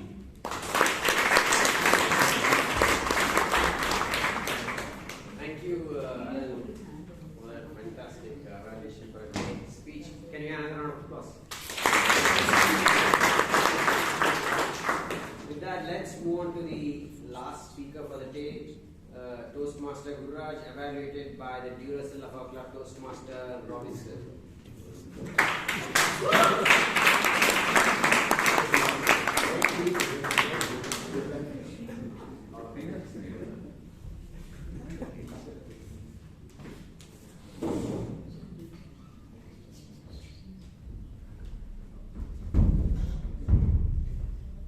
Thank you, General Evaluator. How many guests are here who have come for the first time? Please raise your hands. Last week, nobody. Yeah, may I request all of you to come forward, occupy the front seats? There is a reason why I am saying it. Please occupy, only guests. Those you please. Our members don't move. No, they don't. No, not this. Quick. Wherever empty guests are there. There is a reason for what I am telling you. Yes, gentlemen, front seat please. You came late earlier. Mr. Gururaj, will you join me on the table, please?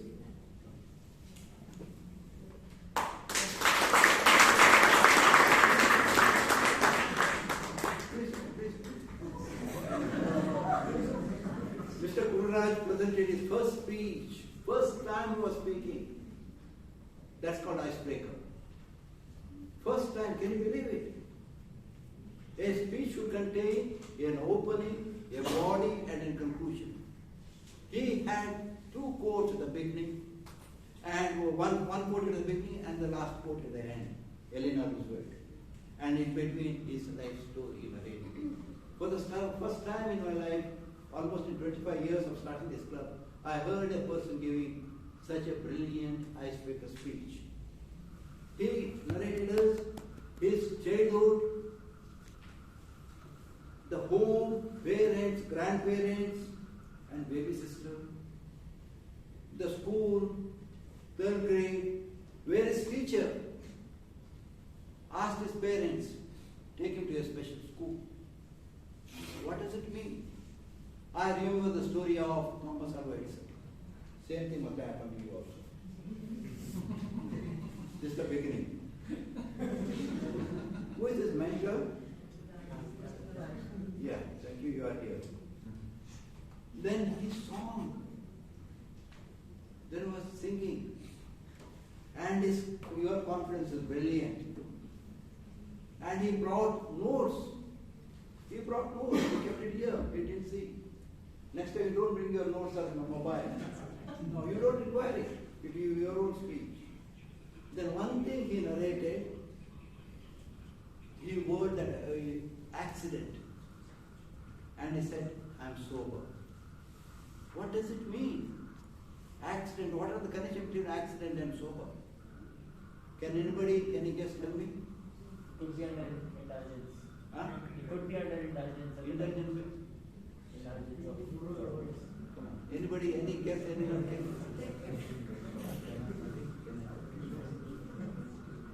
Friends, what I brought him here is, this gentleman was a drug addict and was consuming alcohol. That's why he used the word sober. And accident took place on that one.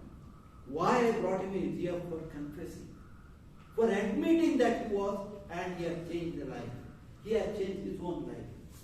And this is the field where you said in your speech, this is a place where we build leadership.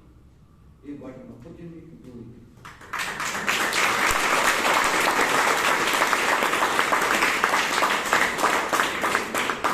Thank you, Guru Raj, for that brilliant speech.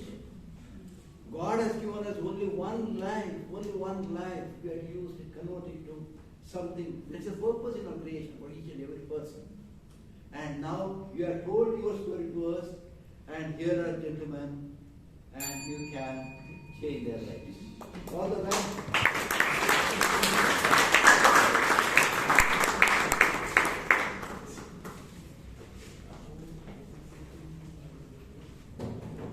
Thank you, Toastmaster Robinson and Toastmaster Guraj for that wonderful speech. Can you have another round of applause? So with that, we move on to the next section of a Toastmasters meeting that is called Table Topics. And what a fantastic table topic session it was. Today we witnessed from freedom fighters to the cabinet ministers to the council of ministers to come on stage and narrate how they can improve the status of whatever condition we are like or whatever good it is. So I can say that like today's table topic session was to emancipate us, and like if I had to term it in 4 words, it was a lot of free thing that was there in the table topic session. Free here stands for F stands for fantastic topic. The topics are very fantastic and very apt for the time. And then R stands for relevant, so everyone could speak.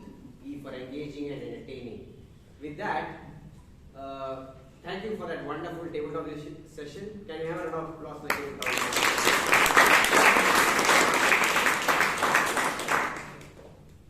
So with that, can we have the tag report for the day? Can I call upon the timer, Toastmaster Savna?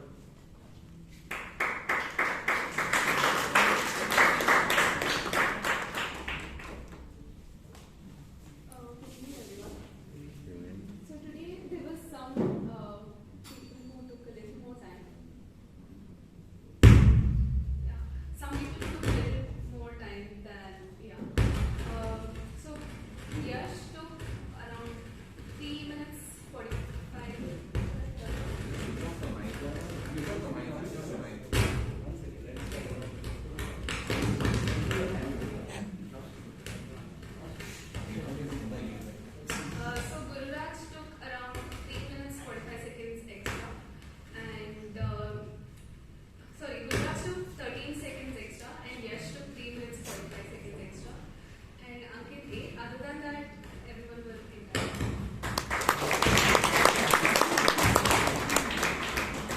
that crisp report, Toastmaster, can we have the R-counter report from Toastmasters?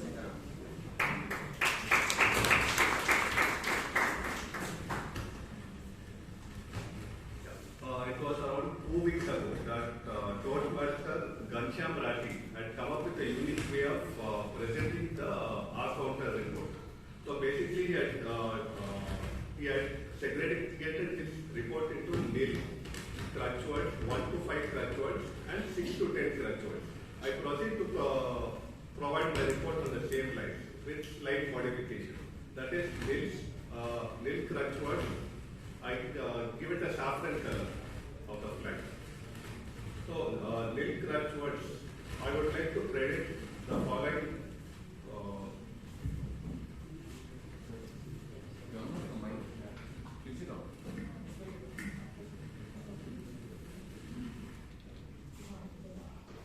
Following people where there were no crutch words used. Toastmasters, Ankit, Radhik sir, Bruno, Melvin, Sureka ma'am, Ganesh bhai, Puneet, Teresa ma'am, Sumitra ma'am, Robinson sir, and Abhay. 1 to 5 crutch words. Priyanka, George, Nasni, Aishwarya, Bhavna, Vijay Kalpantri, Yash, Jeevan, and 6 to 10 crutch words. Mr. Jose Paul, Guru Raj, and Chiran. Thank you. Thank you, Toastmaster. Can we have the grammarian report by Toastmaster Aditya?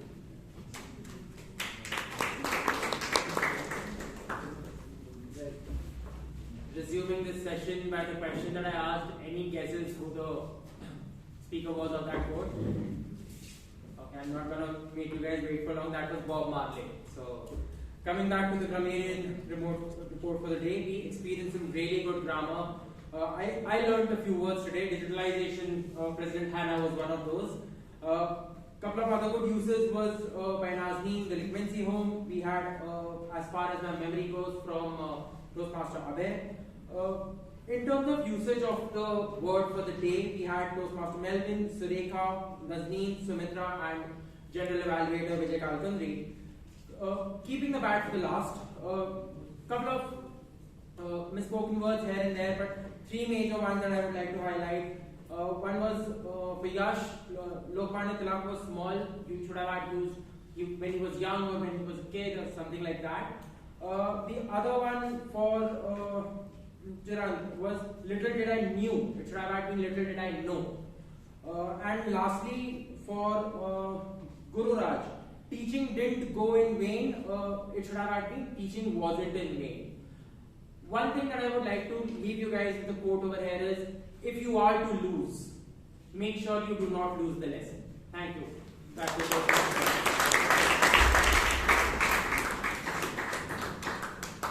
Thank you, Toastmaster, for that crisp grammarian report.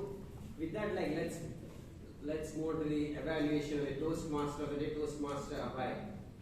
What a way to conduct a Toastmaster. This is one of the golden standards.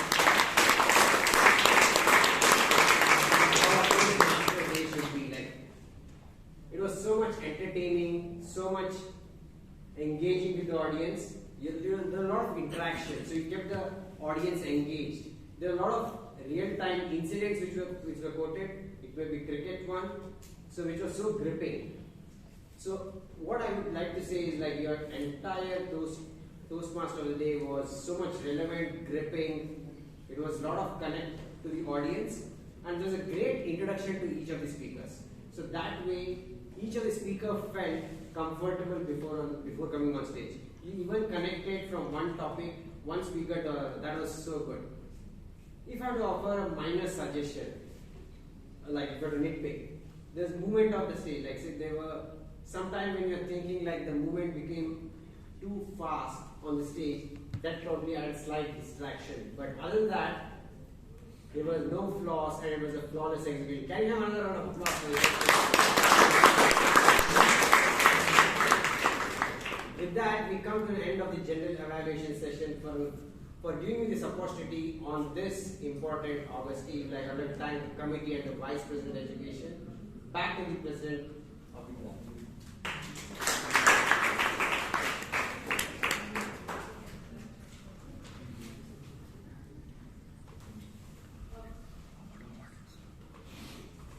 Thank you so much, Toastmaster Vijay. A few announcements to be made. The Speechcraft starts on August 21st. So the guests who would like to know more about Speechcraft, Surekha ma'am will be outside the club and she will brief you. And I also wanted to thank Toastmaster Surekha, Toastmaster Shashank, Toastmaster Abhay, Toastmaster Sahana, and Toastmaster Bruno for making up this place as it is, as what you see.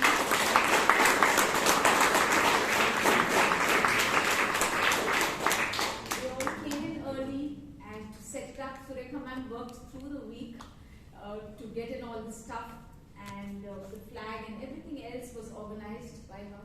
So special thank you.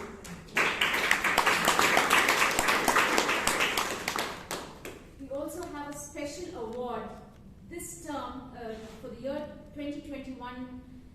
R. Robinson sir in the district level won the Best Mentor Award, and we'd like to present it here in the club for him so that it's duly credited to what a great mentor he is. And may I please call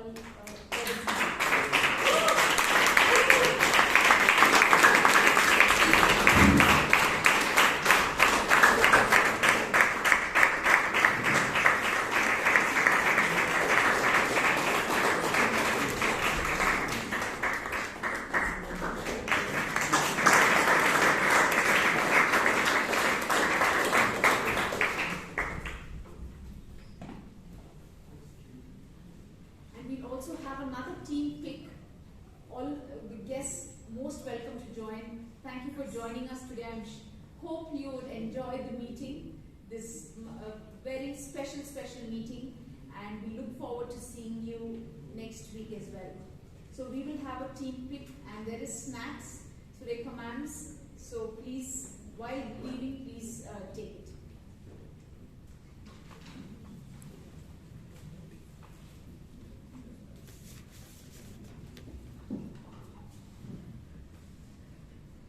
So the speaker awards are ready.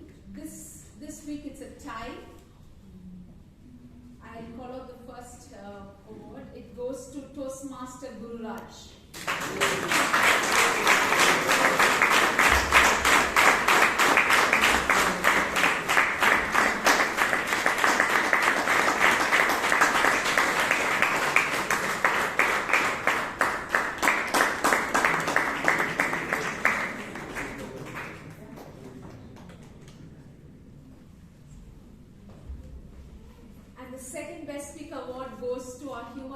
Toastmaster Ankit.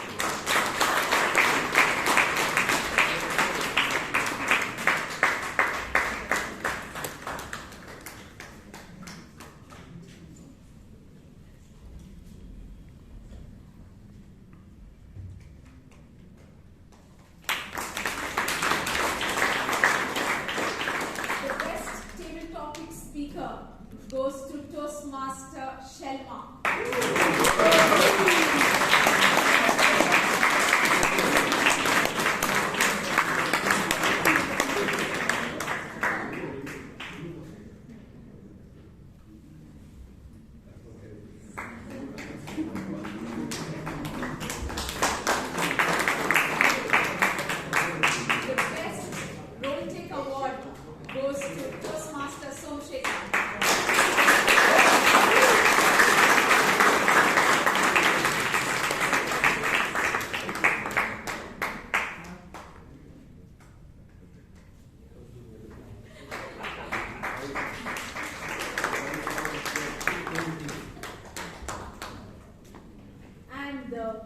Tag team player goes to Toastmaster Sitaram.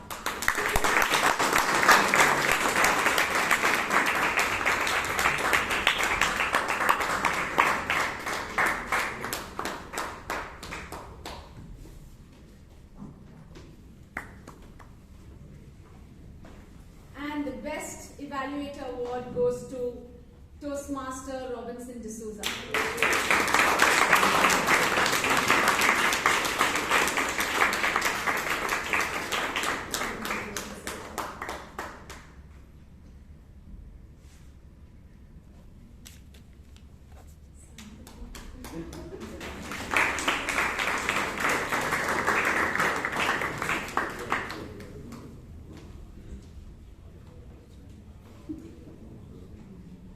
Thank you so much once again. I close meeting number 1337.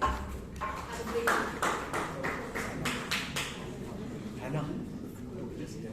The photograph, if you all can please come forward.